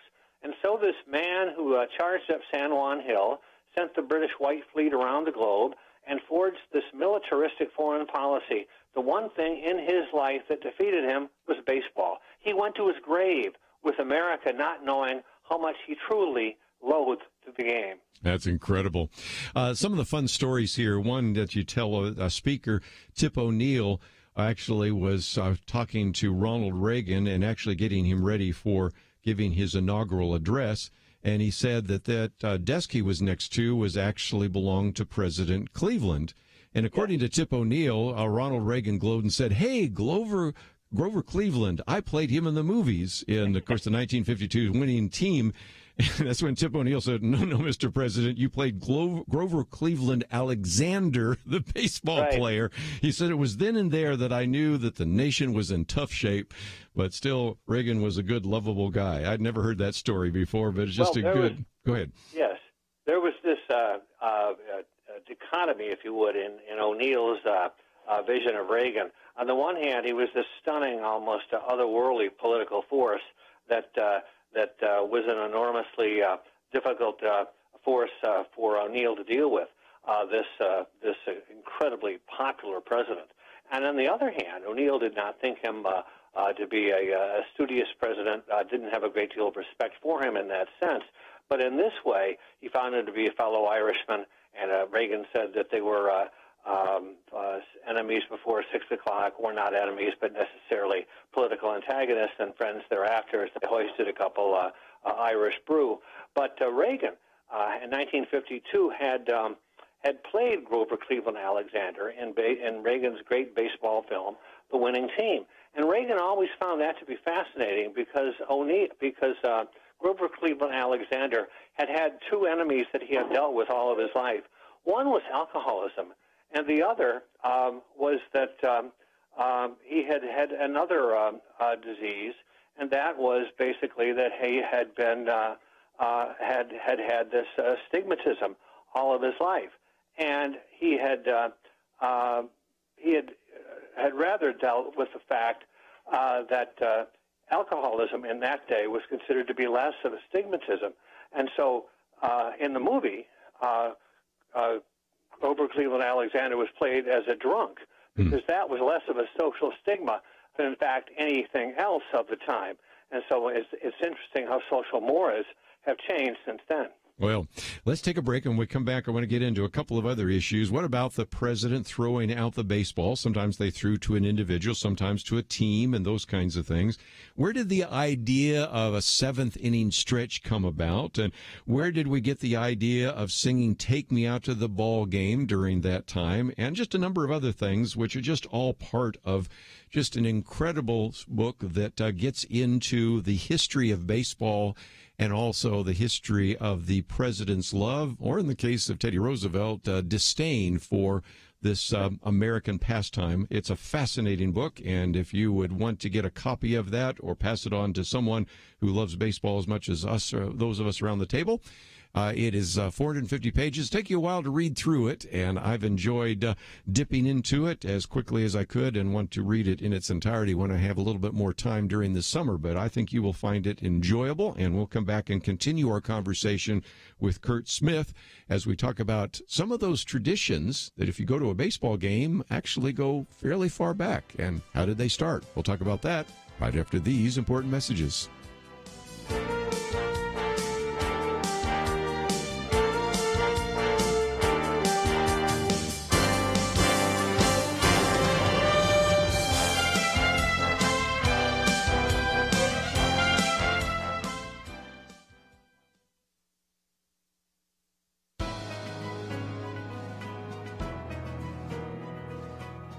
Welcome to the First Liberty Briefing. I'm Jeremy Dice. It was September 1956, and Elihu Schimmel was cold and lonely. He was stationed aboard a U.S. naval vessel above the Arctic Circle. His location would account for his being cold, but he didn't think there was much to be done about his loneliness. Rosh Hashanah was set to begin, and aside from another Jewish sailor, Schimmel was several friends short of a minyan, a quorum of 10 Jewish men necessary for services. But Schimmel knew there were others scattered about the fleet in the coldest theater of the Cold War. He decided to ask the powers that be if they would help. The Navy and the Army, hitching a ride, enthusiastically agreed. The order went out that those wishing to join Schimmel aboard ship would be transported by seaplane, launch, or helicopter for the observance of the Jewish High Holy Days. When the time came, 10 Jewish servicemen showed up, exactly enough. The Navy went further, announcing at sunset that the services were about to begin and ordering all aboard to show reverence by putting out their cigarettes. Schimmel served out his time as a naval medical officer, but he would never forget that celebration high above the Arctic Circle made possible courtesy of the United States military. And we now won't forget how the United States military honored the religious liberty of its service members. To learn how First Liberty is protecting religious liberty for all Americans, visit firstliberty.org. You can learn how to protect religious freedom in the workplace, public schools, your church, the military, and more by downloading First Liberty's free Religious Liberty Protection Kits at firstliberty.org. That's firstliberty.org. If you want hope for religious freedom, go to firstliberty.org.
Now, back to Point of View, your listener-supported source for truth. Remember last week we were talking a little bit about the stock market crash in 1929 and Black Thursday, all the rest. And, of course, at the end of that year, of course, what had happened was devastating to the American economy. And then as a result, at the same time, Babe Ruth was able to get a contract, and his salary was $80,000, which topped the salary for the president, Herbert Hoover, which was $75,000. And somebody asked him about that, and Babe Ruth said, I know, but I had a better year than he did. And just one of the fun stories, of course, that you probably have heard before. But let's, if we can, for just a few minutes, Curt, talk about the seventh inning stretch. Some people say that goes back to Taft. Maybe that's more apocryphal. But then even as we have that seventh inning stretch, in the 1970s, Harry Carey began to sing Take Me Out to the Ball Game, and I can't think of a ballpark I've been in the last couple decades where we don't stand at the seventh inning stretch and we don't end up singing that song. Tell us more. Well, let me first correct myself. When I said before break that Ronald Reagan, when he had played Grover Cleveland Alexander, had had an astigmatism, that was not true. In fact, Grover Cleveland Alexander had been an epileptic. Oh. And in the movie, he is referred to as an alcoholic, an epileptic. But no, William Howard Taft was not the person who was responsible for the seventh inning stretch. He is often given wrongly attribution for that. Sure. He is the person who threw out the first opening day ball in 1910. But this was a local custom in Cincinnati when the local Rhinelanders of Cincinnati. During the seventh inning, ball games tended to proceed at a very laggardly pace even then. And during the home half of the seventh inning, with that about to begin, people would simply get up and go to the concession stand, perhaps for a hot dog or a bratwurst or something of that ilk. And if they didn't, they would simply get up and go around, proceed a little, and then come back to their seat. And Taft happened to be in the stands the day that a contingent of newsmen from the East were at the ballpark. And being oblivious to the local ordinance, they looked at the Ohioans rising from their seats, looked at Taft and said, "Aha, he must be the origin and the inspiration for this custom." Wrong. It was the local Ohioans who were. Yes. And again, you talk about that in the book, and just one of those. And since you were talking about Taft throwing out the first pitch, that's something that different presidents have done in different ways. Some have thrown to individuals, some have thrown to groups. Of course, some now go out to the mound and throw. Talk about that, because that's another one of those traditions that we take for granted on opening day, and also other times when we might have a dignitary that might be in the stands to go out and throw the first pitch. It has gone in stages and gone sequentially. Taft, who originated, as I said, the custom April 10, 1910, weighed 300 pounds. It would have been very difficult for him to parade that poundage onto the field and throw the ball. So he threw from his very large box seat in the first row to a catcher on the field. And really, for presidents dating to and including, it would have been Jimmy Carter, they threw the pitch from their box seat to a catcher or through to a player on the field. And many of them, including John F. Kennedy, Lyndon Johnson, and others, we have Franklin Roosevelt, Dwight Eisenhower, they would get in their first in their box seat, and they would wind up as far as they can throw. And the contingent of players would gather en masse in a circle on the field, and they would stand there, and the president would wind up and throw the ball over their heads as far as he could go. And then the players would scurry like a circle of squirrels, trying to be the one who could gather the souvenir, get the ball, come back to the president, and get this priceless souvenir. Only the one player signed the baseball, and the president did as well. It was a priceless souvenir, beginning, however, with Ronald Reagan. The president, as we know the custom today, then has gone to the field and thrown out the first ball from the pitcher's mound or slightly in front of it to the catcher or to another field. So we've really gone in stages, and it's gone from one stage to another, and now to the president on the field.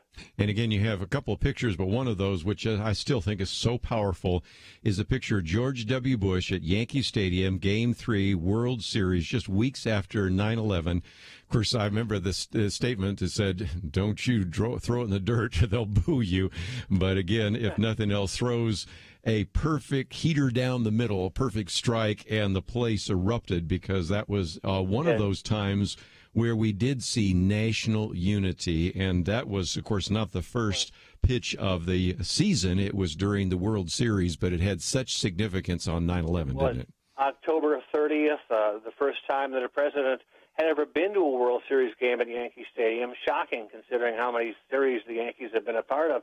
But that was 7 weeks to the day after 9/11. Yankee Stadium, New York City, the epicenter of that extraordinary and horrible event.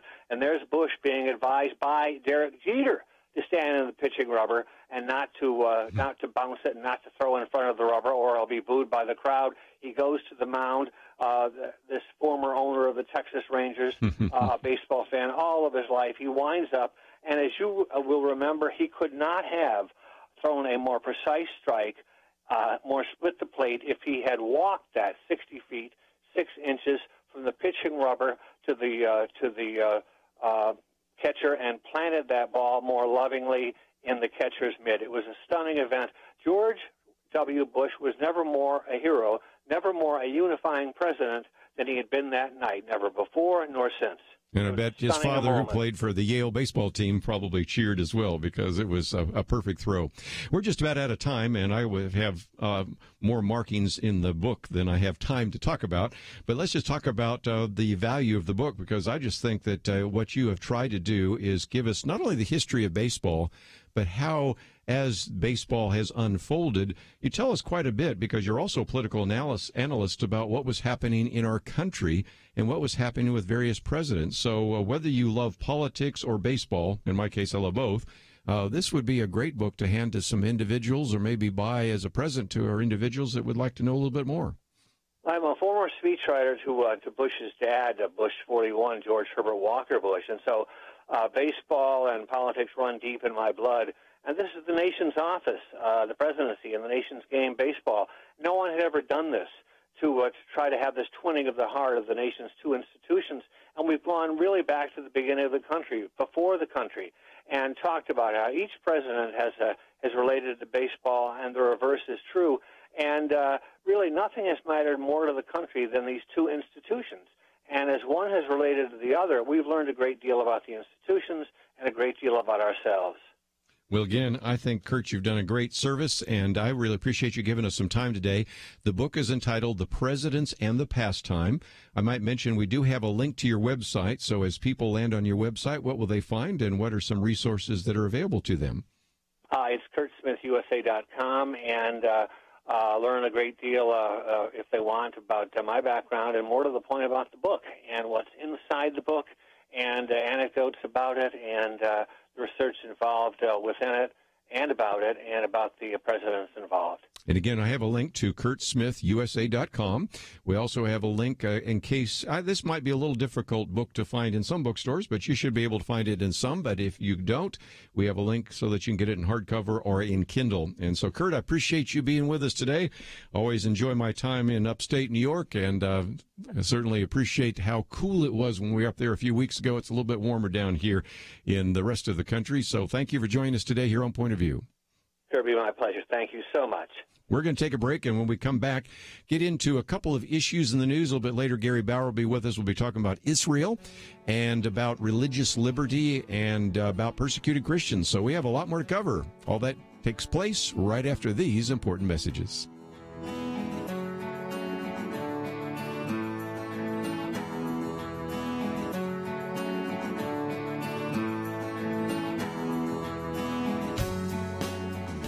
Point of View turned life right side up for Emily's children.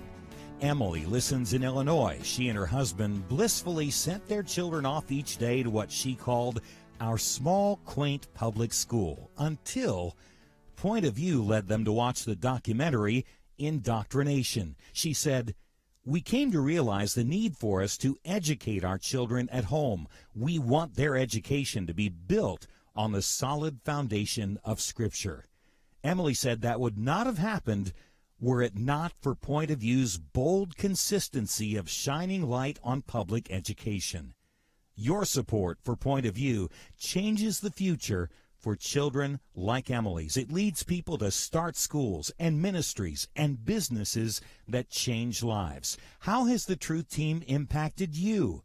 Please invest to bring truth to other families like Emily's. Support Truth today. Visit pointofview.net/team or call 1-800-347-5151.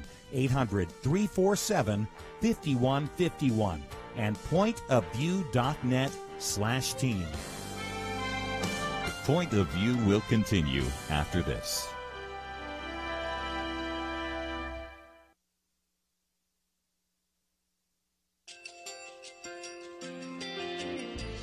I just want to thank you so much for all the wonderful programming you have.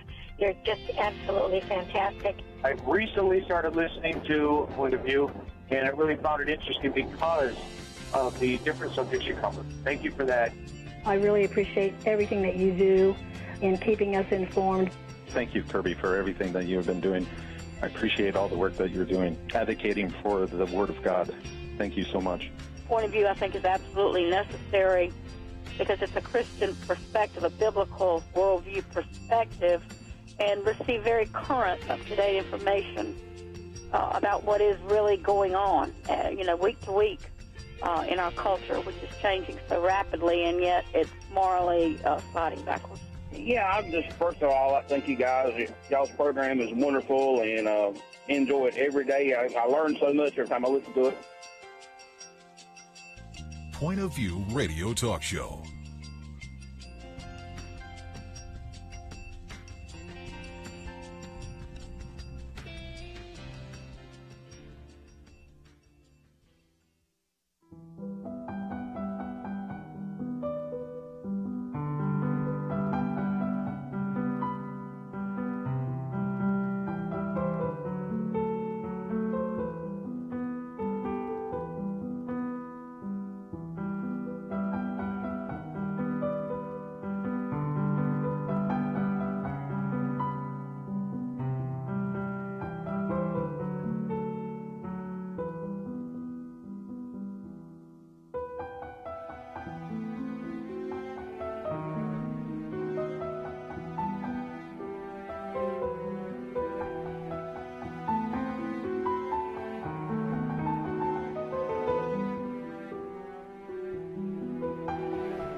Hi, this is Kerby Anderson. You know, each day we take on the tough issues and provide a biblical perspective to them. The topics we cover are wide-ranging. Apologetics, theology, prophecy, creation and evolution, intelligent design, marriage, family, child-rearing, the millennial generation, trends in society, politics, economics, business, religious liberty, the Constitution, public policy, foreign policy, military policy, tensions in the Middle East, abortion, homosexuality, pornography, sexual ethics, media, technology, history, and America's godly heritage. We talk about anything that affects your faith, your family, or your freedom. So don't go anywhere, because Point of View continues right now.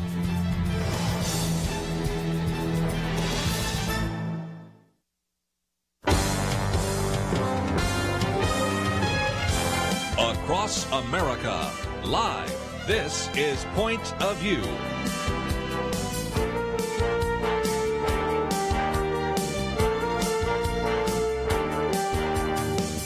And now, Kerby Anderson. This hour we're going to spend some time in just a little bit talking with our friend Gary Bauer, who served under Ronald Reagan as Chief Domestic Policy Advisor, now the President of American Values, and also is the individual who is the Director of Christians United for Israel, to talk about the issue of religious liberty and Israel. First of all, we'll be talking about, of course, the Israel summit that he was able to put together, and we'll talk about what that means.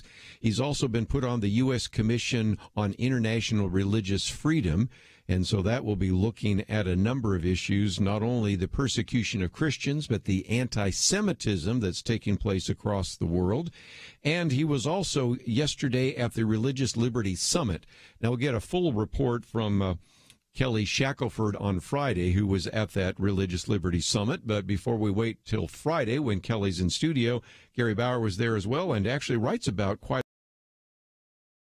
report. So again, those are some resources that we will make available to you, and I thought it would be interesting for you to hear about that. Also, this hour, just before we get to Gary Bauer, I wanted to talk about economic issues. My commentary today is about the miracle. I'll get to that a little bit later, but I thought, as I mentioned last hour, wanted to educate you just a little bit about what I think is becoming kind of a theme in some of these various campaigns, and that is this emphasis upon what you might call a single-payer health care system or government program for health care. Depends on what you see it's called as, but that has not worked so well. So now it's being reformatted and remarketed as Medicare for all. And yet, as you begin to run the numbers, you recognize that though Medicare sounds pretty good, I mean, most people like Medicare. I know some people on Medicare that wish they didn't have it, but most people think fairly highly of it. And it has been a system that has had pretty good PR. When you run the numbers on taking Medicare, which is a limited program, which also is working both with the public sector and the private sector, and you apply it to all of the country, the numbers and the dollars are staggering.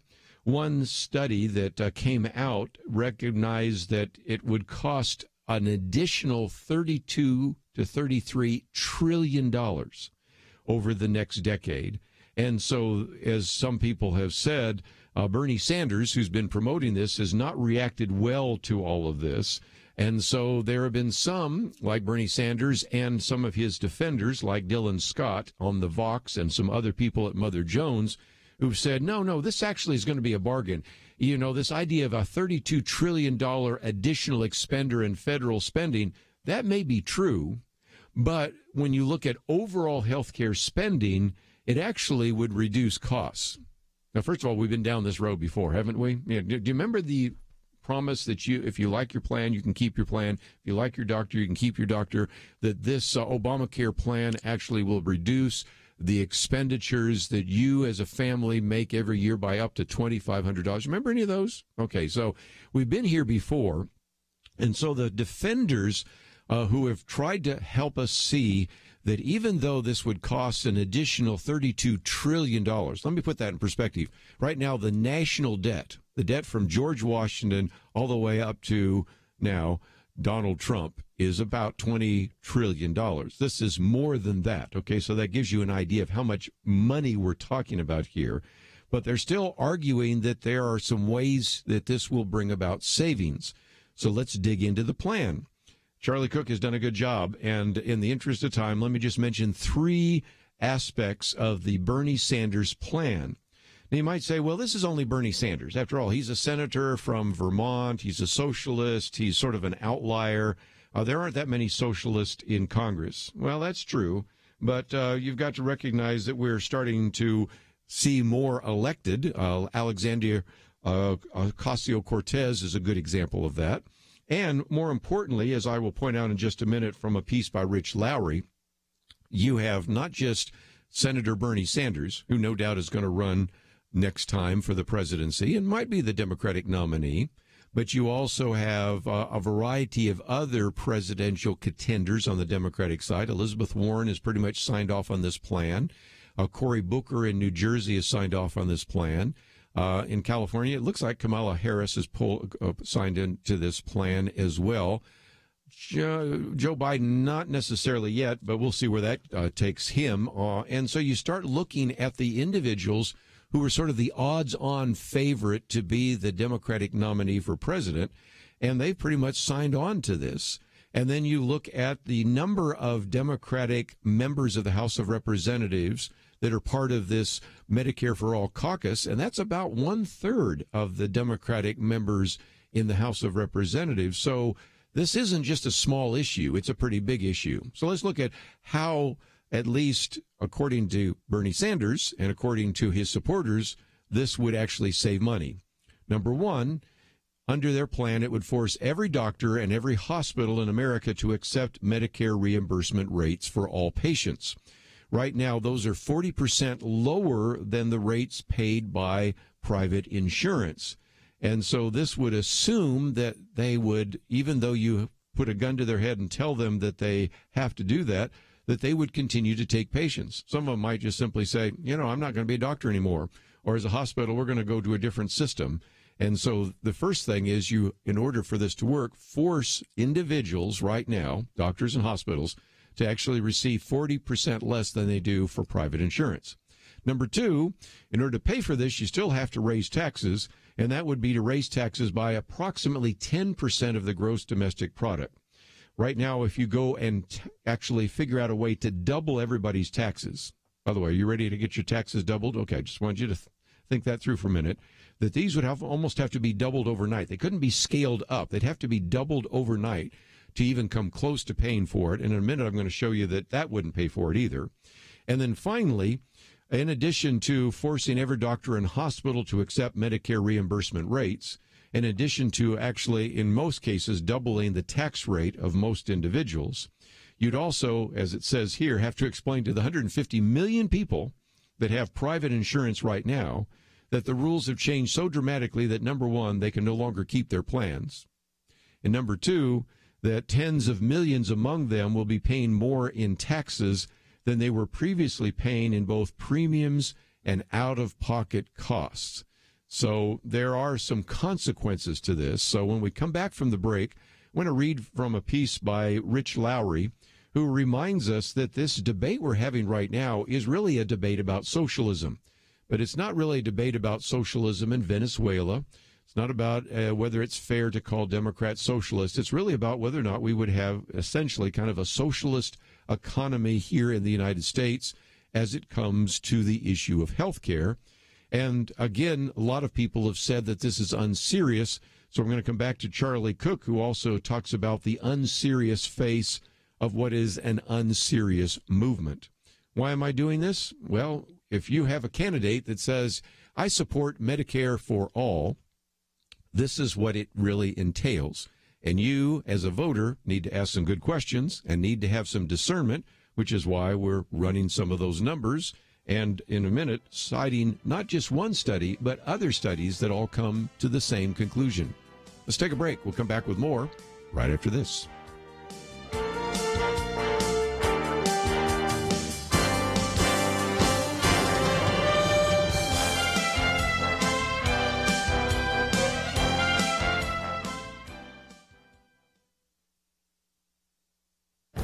This is Viewpoints with Kerby Anderson. Jonah Goldberg talks about the miracle in his book, The Suicide of the West. The major focus of his book is on tribalism and populism, but he begins with a description and an explanation of the remarkable change in Western societies in the last few centuries. He says the miracle is about more than economics, but economics is the best way to tell the story of humanity's quantum leap out of its natural environment of poverty. People used to live on the equivalent of $1 or more a day. By the 18th century, human prosperity exploded in Europe and North America, and now many people in so many countries have been lifted out of poverty. A major reason for this dramatic change had to do with a change in the way human beings thought about the world and their place in it. Sure, there was trade and science and technology, but those things existed before the miracle. He argues that ideas brought about this change. So what were those ideas? Well, here are three. That the individual is sovereign, that our rights come from God, not government, and that the fruits of our labor belong to us. These are Christian ideas, but Jonah Goldberg doesn't give credit to Christianity. In fact, he begins his book with this statement: there is no God in this book. Instead, he assumes humans are merely an evolutionary product and eventually discovered the ideas that ushered in the miracle. He does give credit to John Locke. That would be the man who referred to the Bible over 1,000 times in his first treatise on government and invoked the Bible more than 300 times in his second treatise. Jonah Goldberg rightly reminds us that we are the beneficiaries of a change in the thinking that affected our political institutions and economic systems that brought about both liberty and prosperity. But I also think that Christianity deserves some credit for the miracle. I'm Kerby Anderson, and that's my point of view. Take Kerby and the Point of View team with you on the go with the Point of View app. Search for Point of View Radio at the Apple or Google Play stores.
You're listening to Point of View, your listener-supported source for truth. This is how Rich Lowry puts it. The battle over socialism is joined. He said, Medicare for All has become a plank of a growing element of the Democratic Party. And he said it's begun. We're having a debate over socialism. And as I pointed out just a minute ago, this is not a debate as to whether or not it's fair to call Democrats socialist or whether or not socialism is good for Venezuela or for some other country.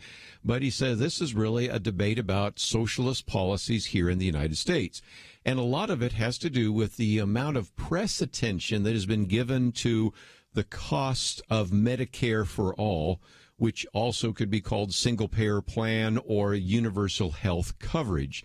And so this is one of those issues you're going to be hearing about in the campaign, and then I think we're going to be hearing about for the next couple of years because, as I pointed out just a minute ago, a very significant number of those individuals who believe that they will be the Democratic nominee to run against, assuming that President Donald Trump runs for re-election, is out there. And so that is certainly the case. And so this is going to be an issue that we will be talking about during this midterm elections. And it's certainly probably be something we'll be talking about for the next 2 years. Now, again, Rich Lowry points out that it's been popularized by Bernie Sanders, who calls himself a socialist. It's been promoted by Alexandria Ocasio-Cortez, who also calls herself a socialist. And it's for All is not just a fringy left-wing talking point anymore, but it's becoming a plank of a growing element of the Democratic Party. He says a raft of prospective Democratic presidential candidates have endorsed the policy, while about a third of the Democratic members of the House have joined a caucus which is devoted to it. Now, let me hasten to add, just because you are in the House of Representatives and you're part of a caucus doesn't mean that you will believe in everything that the caucus supports. but it does suggest that you probably do, and you're more likely to be willing to vote for it. So that's something. And so, again, in the wake of the fact that there has been an inability to repeal or replace Obamacare on the part of the Republicans, this is why Bernie Sanders, Elizabeth Warren, Cory Booker, many of the others are seeing this as an opportunity to actually say this would be a great open door for moving ahead with universal health coverage or a single-payer plan. Okay, what are the costs?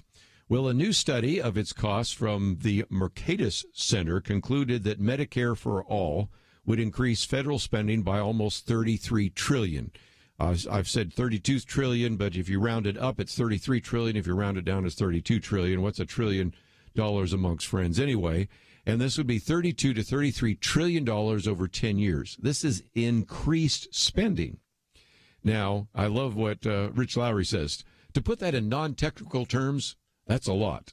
The study notes that it would be less expensive for the federal government to triple all projected appropriations, and that doubling all currently projected federal, individual, and corporate income tax collections would be insufficient to finance the additional federal costs of the program.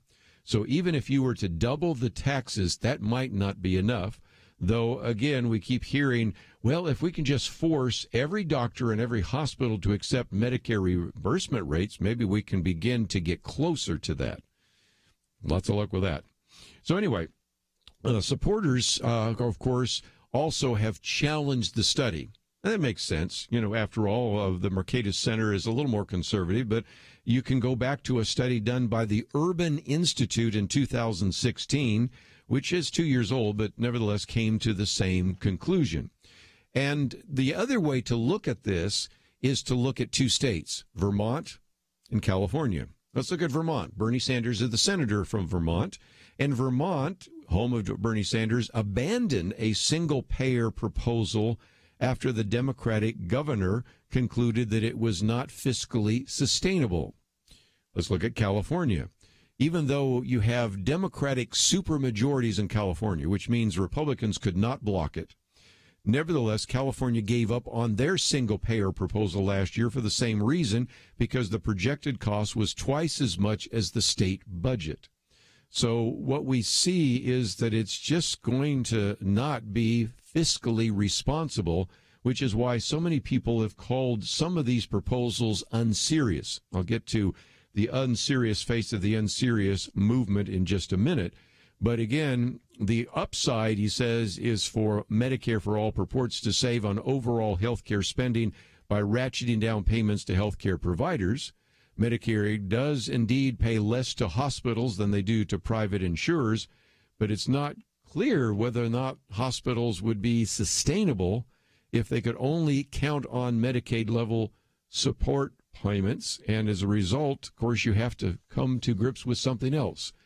Just, is it politically viable when the hospitals recognize that they would take an incredible cut in income? Aren't some of the lobbyists going to have something to say about that? Which brings me to one last point, and that is a piece by Charlie Cook called The Unserious Face of an Unserious Movement. And what he's doing is pointing out that a lot of this is not just coming from Bernie Sanders, but from kind of the new leader, in some respects, of the Democratic Party, Alexandria Ocasio-Cortez. And I did a commentary about it yesterday. I think it's still posted on our website there that you can read about. And on the one hand, she finds herself, in some cases, having to explain some of her proposals. And in my particular piece that surfaced yesterday, we talked about some of the difficulties she had when she was on firing line being asked questions by Margaret Hoover. Well, that might have been a slightly hostile forum, although I didn't see it as one. What about a friendly forum? And here we have the piece by Charlie Cook in which he reminds us of all the things she said when she was on with Trevor Noah. Trevor Noah, for example, asked her a number of questions, and Ocasio-Cortez revealed that she does not know the difference between a 1-year and a 10-year budget, confused the recent increase in defense spending with the entire annual cost of the military, implied that the population of the United States was around 800 million strong, and having been asked to defend her $15 an hour minimum wage, launched into, as he said, a rambling, inscrutable diatribe about private equity firms that would have been a touch too harsh as a parody on South Park. And, of course, as we've talked about, when she was on firing line, was sort of oblivious to the fact that we've had this massive economic explosion during the 1990s, did not really understand the unemployment numbers, and, of course, as we'll talk about in just a minute with Gary Bauer, was kind of oblivious to some basic facts resulting in an understanding of Israel and Palestine.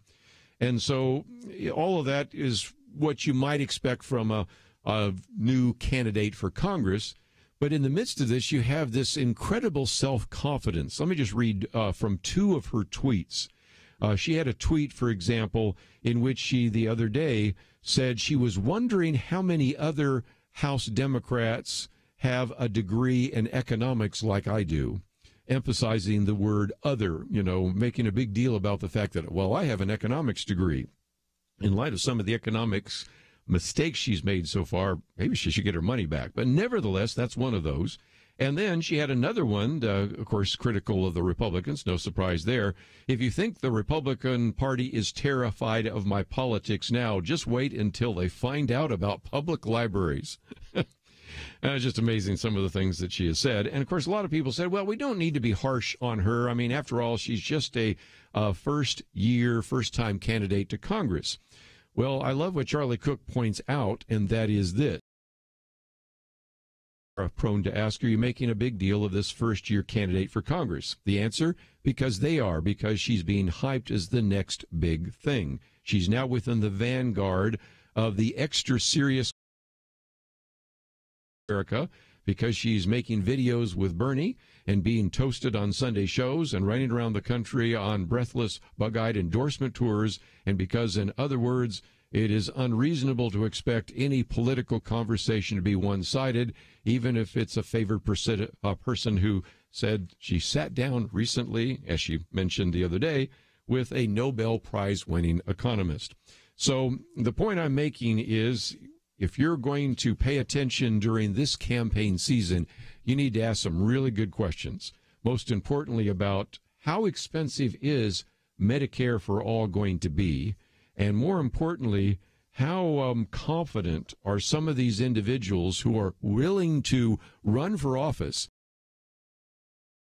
that will affect you and your family? How confident are they putting forward? And how much do they really know about economics? And I think it's worth asking some questions, having some discernment, and being somewhat skeptical. When we come back from the break, though, we're going to spend some time with our good friend Gary Bauer. He's been appointed to a U.S. Commission on International Religious Freedom. He's the head of Christians United for Israel. We have a lot to talk about with him, and that comes up right after these important messages.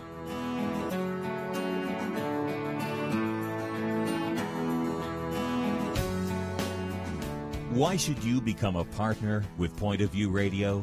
Because for decades, this team has made a significant difference in lives and communities across the nation. Because America is dying for lack of biblical wisdom about life and culture. You should give because your gift will make possible cutting-edge information on issues that matter, information you won't hear anywhere else. Why?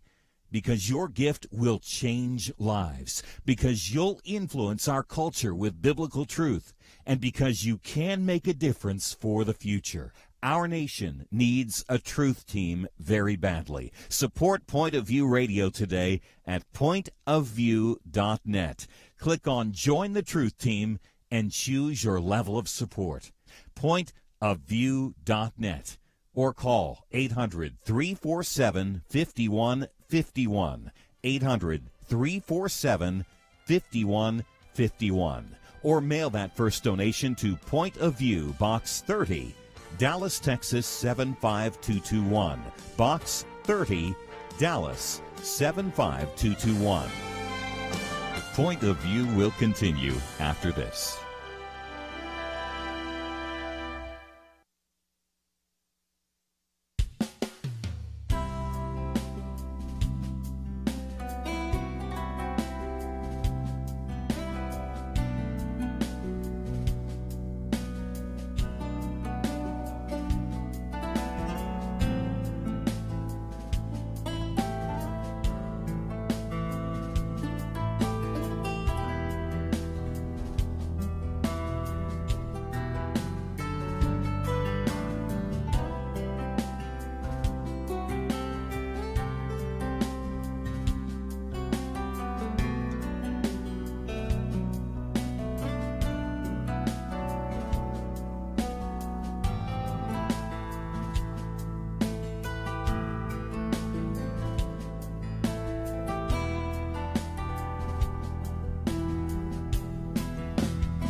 You are listening to Point of View.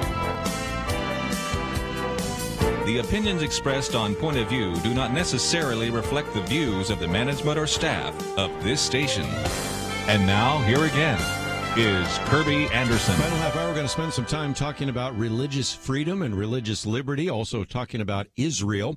And in order to do that, we're going to talk with our good friend Gary Bauer, who actually has in the past served as the chief domestic policy advisor under Ronald Reagan, is, of course, the president of American Values and the chairman of Campaign for Working Families. And if that's not enough, the Washington director of Christians United for Israel. We're going to talk about the conference they held recently, and also has been appointed to the U.S. Commission on International Religious Freedom. And in his end-of-day report also talked about last week, the State Department talking about religious freedom, and then even yesterday, the Justice Department hosting a summit on religious liberty. We'll probably get a further report from Kelly Shackelford when he's with us on Friday. So we have lots to cover. Gary Bauer, welcome back to Point of View. Thank you, Kirby. I'm kind of tired just listening to you mention all those things I've got an oar in the water on. I guess some people think I should be retired by now, but this is an incredible time in our country, and a lot's at stake, and I'm blessed to be able to still be in the battle. Well, I'm glad you stuck it out, because I remember sometimes when we'd bring you on the program and it was just doom and gloom, and here we're talking about more conservative nominees making their way to the federal courts. We're talking about lowered taxes. We're talking about lowered unemployment. We're talking about religious freedom. Maybe it was worth sticking around for a few more years.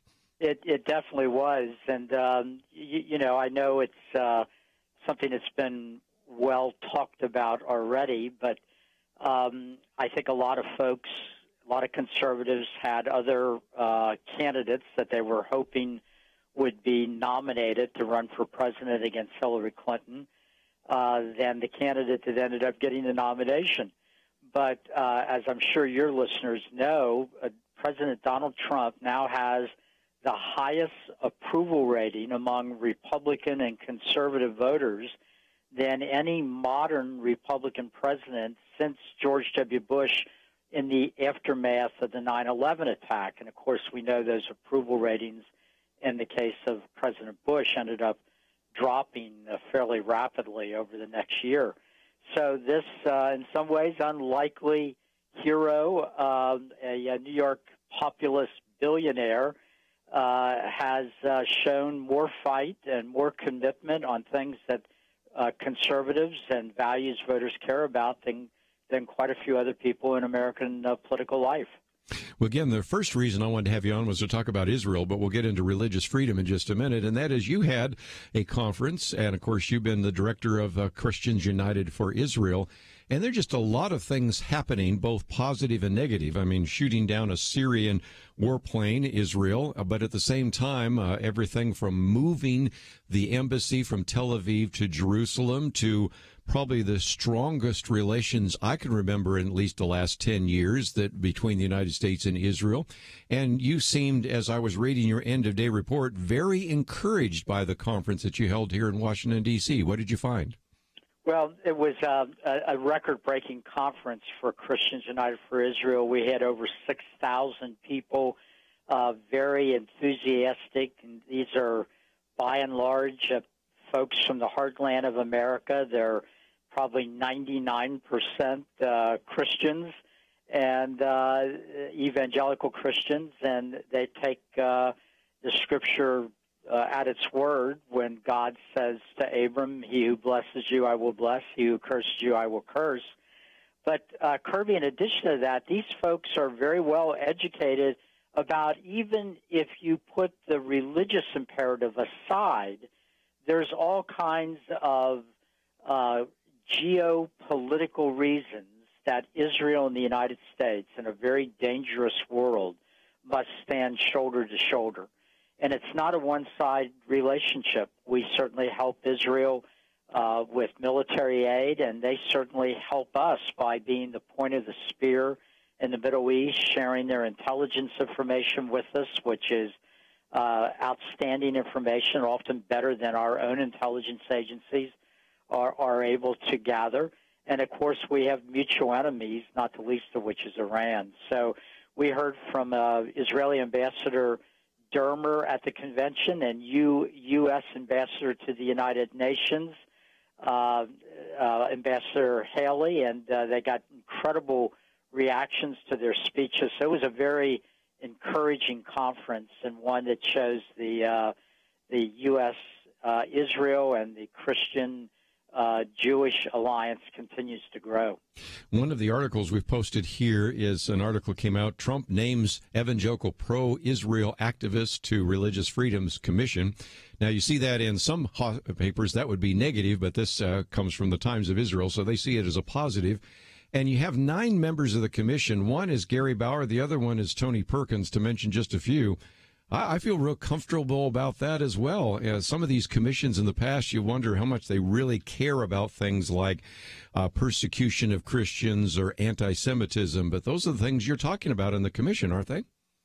They are indeed. In fact, I've asked the commission, and they've agreed that that we do a conference in Europe in the next year where we will partner with an appropriate organization or entity in Europe to study and make recommendations about the growing anti-Semitism that we're seeing throughout the continent and, unfortunately, in Great Britain, in London, in Paris, and Berlin. Jews are being attacked on the street solely because they are obviously, by what they're wearing or other giveaways, they are being attacked because they're Jews. And some politicians in these countries are advising these Jewish citizens of European countries to not wear anything that obviously signals that they're a Jew, that this is the way they should avoid attacks. Well, that's outrageous advice, but it's a sign of how bad things have gotten throughout the European Union. Wow. as the European Union has brought in more and more young Muslim men from third world countries, and in many cases they're bringing with them their hatred of Jews, their anti-Semitism. So again, there is some great material that is available on our website here, and this particular article tells you a little bit more about the U.S. Commission on International Religious Freedom. You know Sam Brownback, of course, all of us have interviewed him over the years, and it just seems to me that whether it's Nikki Haley we just mentioned a minute ago, or whether it is Sam Brownback, or even when we look at the State Department and we look at the UN and all these different aspects of what before were areas of concern, I've got to feel pretty good about the people that Donald Trump has put in place. What are your thoughts? Kerby, it's like the stars have all in the heavens have all lined up in a perfect line. We've had conservative presidents before. We certainly have had liberal presidents, but no president before President Trump has put in all the key positions that deal with many issues, but also deal with religious persecution around the world and Christian persecution. In every one of those key positions, he has put individuals that have this as a priority. So Secretary of State Pompeo cares about this. Former Senator Brownback, who now has a position dealing with religious liberty at the State Department, cares about it. The appointees that President Trump put on that what's called USCIRF, the U.S. Commission on International Religious Freedom, we care about that issue. And you can just go from place to place, including Vice President Pence and the President himself, along with other key officials. And it gives us, because of the alignment of all of these individuals and the various bureaucracies that we have control or influence over, it gives us a real opportunity to elevate these issues to the top of our foreign policy and in international arenas, and in many other ways you can when you've got so many people devoted to those things. Well, again, you're not introducing yourself to Sam Brownback, but instead say, I've known you since you ran for presidency, when I ran for president, all those kinds of things. And we've worked together in the Senate, and we've worked together on various issues, and again, like Mike Pompeo. And it's just really strong, the team that is there, and nobody has to sort of introduce themselves because some of you have just a long history with one another. So let's take a break. We've been talking about kind of religious freedom and religious liberty overseas. I want to come back and talk about it briefly in this country because the Justice Department held a summit on religious liberty. Of course, the State Department last week held one as well. And then I want to point you to some other things that are in Gary Bauer's end-of-day report. And in case you have not signed up to receive it, we have a link to ouramericanvalues.org. It's the left-hand side there, and that gives you a chance to sign up on that. Also, some videos from the last time he was at the Values Voter Summit. And, of course, don't forget there's one coming up in September as well. We'll continue our conversation with Gary Bauer, President of American Values, right after this.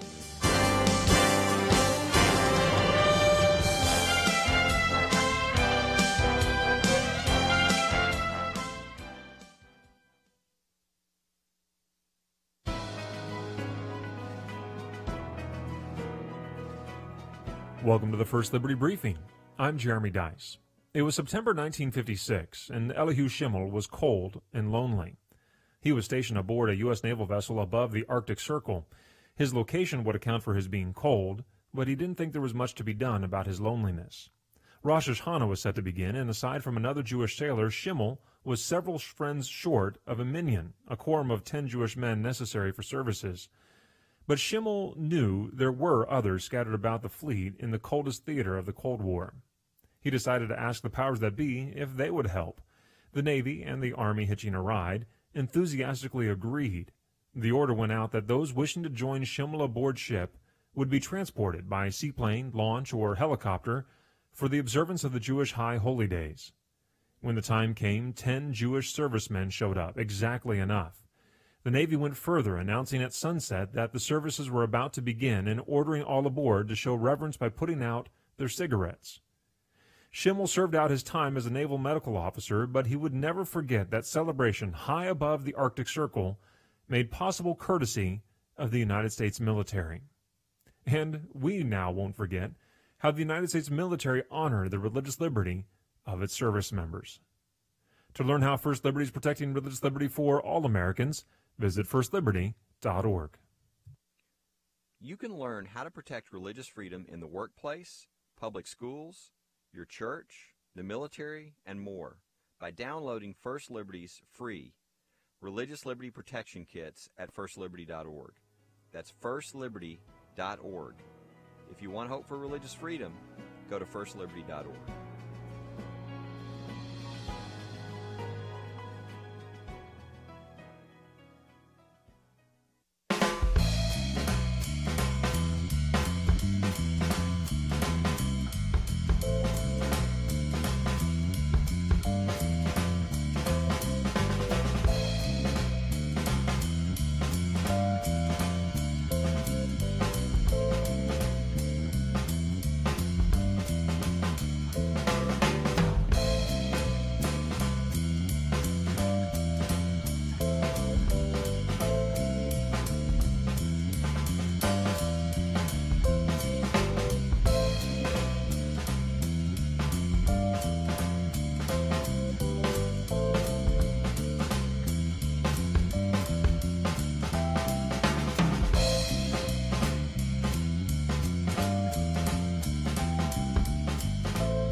Now, back to Point of View, your listener-supported source for truth. You know, earlier this hour, we spent a little bit of time talking about kind of the socialism of Bernie Sanders and Alexandria Ocasio-Cortez and Medicare for all and some of those issues. And certainly you need to pay attention to that in a campaign. And when individuals are asking for your vote, really ask about some of the economic issues. But you also need to recognize that another very important series of issues is this issue of religious liberty.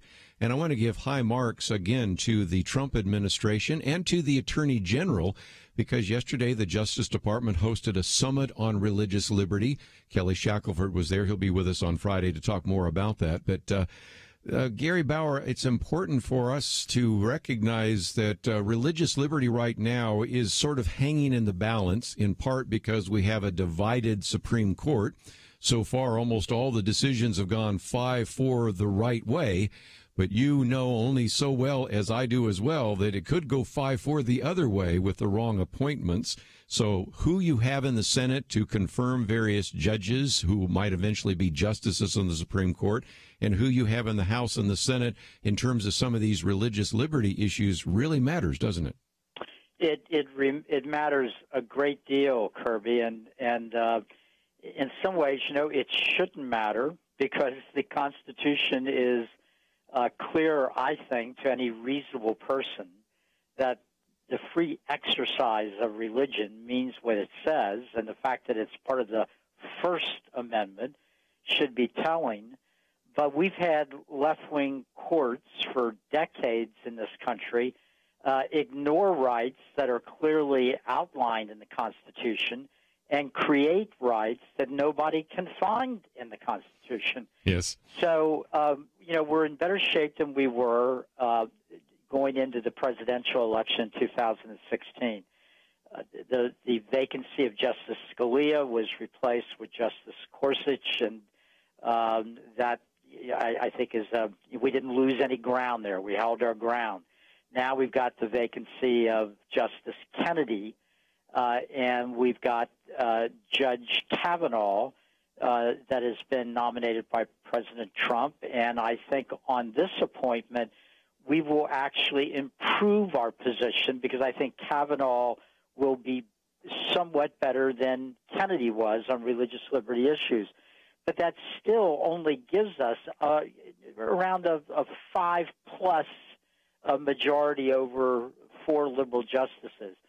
So the next appointment to the Supreme Court will be the Donnybrook, even bigger than this one's going to be. And who appoints that person and what kind of a Senate we have will be extremely important. I mean, President Trump is guaranteed basically to be president for 2 years after this. But if he has a Senate going into next year that is now in the hands of the socialist progressive left, then he's not going to be able to ram through a good appointee. So it's really imperative that people vote and that good senators like Senator Cruz be reelected to the United States Senate. Well, again, Brett Kavanaugh, I think, will be an improvement in a number of ways over Justice Kennedy. But you started your end-of-day report yesterday by talking about Ginsburg's 5-year plan. Now, we've talked a great deal about Ruth Bader Ginsburg, who is 85, but said, Justice John Paul Stevens didn't step down until he was 90, so she thinks she has 5 more years. I'm not so sure she does, but if indeed, for one reason or another, she did step down, that would be the Donnybrook, don't you think? That would be the all-hands-on-deck battle like we've never probably seen before, at least not since we've had maybe the Judge Robert Bork and maybe Clarence Thomas battles, don't you think? Yeah, no, you're absolutely right. I'm wondering whether Republicans in the House and Senate ought to quickly pass a new law that says that to be on the Supreme Court, you actually have to be awake during the oral arguments because Justice Ginsburg keeps getting, I'm not even sure if the word caught is appropriate. She seems to just intentionally be taking naps regularly. So it was a little disturbing to hear that she hopes to be able to stay on until the age of 80. And I wrote in the end of day that I certainly understand her desire to stay in good health and to be able to continue to work. And she's obviously passionate about her left-wing views and using the power of the Supreme Court to force them on everybody. But I mentioned that she ought to think a second about the fact that every human being wants to live. And if she stays on the court for 3, 4, 5 more years, chances are we will continue to have somewhere around, 800,000 abortions a year, which means that 4 million unborn children that would love to live will be destroyed because Justice Ginsburg is committed to an imaginary right in the Constitution of abortion on demand. It's nowhere in there. It was never seen by anybody in there. until suddenly a bunch of liberal justices in 1973 found it.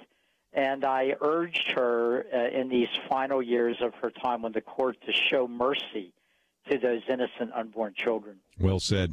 Let me just, before we let you go, talk about the fact that I, of course, just completely value the end-of-day report. I print everyone out. Even when I store them, have a special desk drawer that I keep them in case I need to refer back to them, and certainly encourage our listeners to sign up to get your end-of-day report. And as they go to ouramericanvalues.org, they will certainly be able to sign up. But they'll also be able to see a video from you speaking last year at the 2017 Values Voter Summit. But the next one is taking place in September, and we're right up to August. And so it's probably a good time to think about whether or not you might want to book a plane flight to go to Washington, D.C. It's in the Omni Shoreham Hotel. You're one of the co-sponsors there. It is a veritable who's who of people that speak at the Values Voter Summit. Of course, they have a chance to meet Gary Bauer and get to go to the Capitol, get to go to the Museum of the Bible and a number of other things. But tell us why we should probably get more of our listeners to make it to the Values Voter Summit. Well, it's a great conference and summit, and it will take place just a few months before that election. And I think anybody that attends it will get a shot of energy as they then go back and work as hard as they can in those closing weeks before the election. I remember, Kirby, I don't know, maybe 4 years ago, a little longer than that, of one of those summits. I was in the Blue Room in the backstage, getting ready to go out and speak along with other speakers, and one of those other speakers was Donald Trump. And Mr.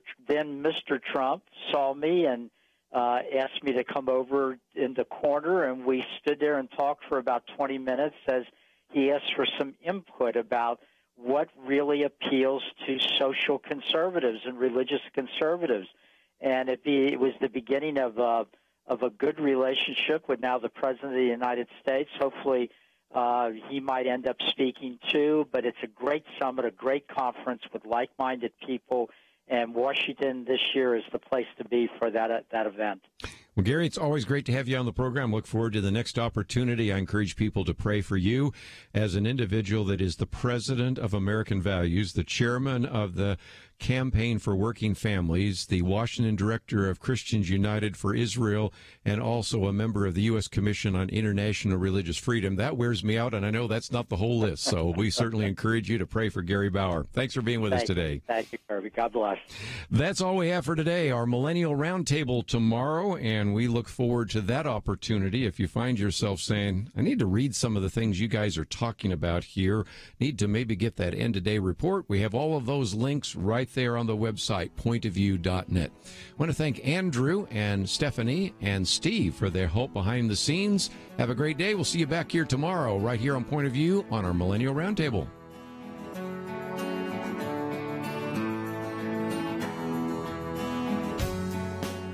We live in a digital generation.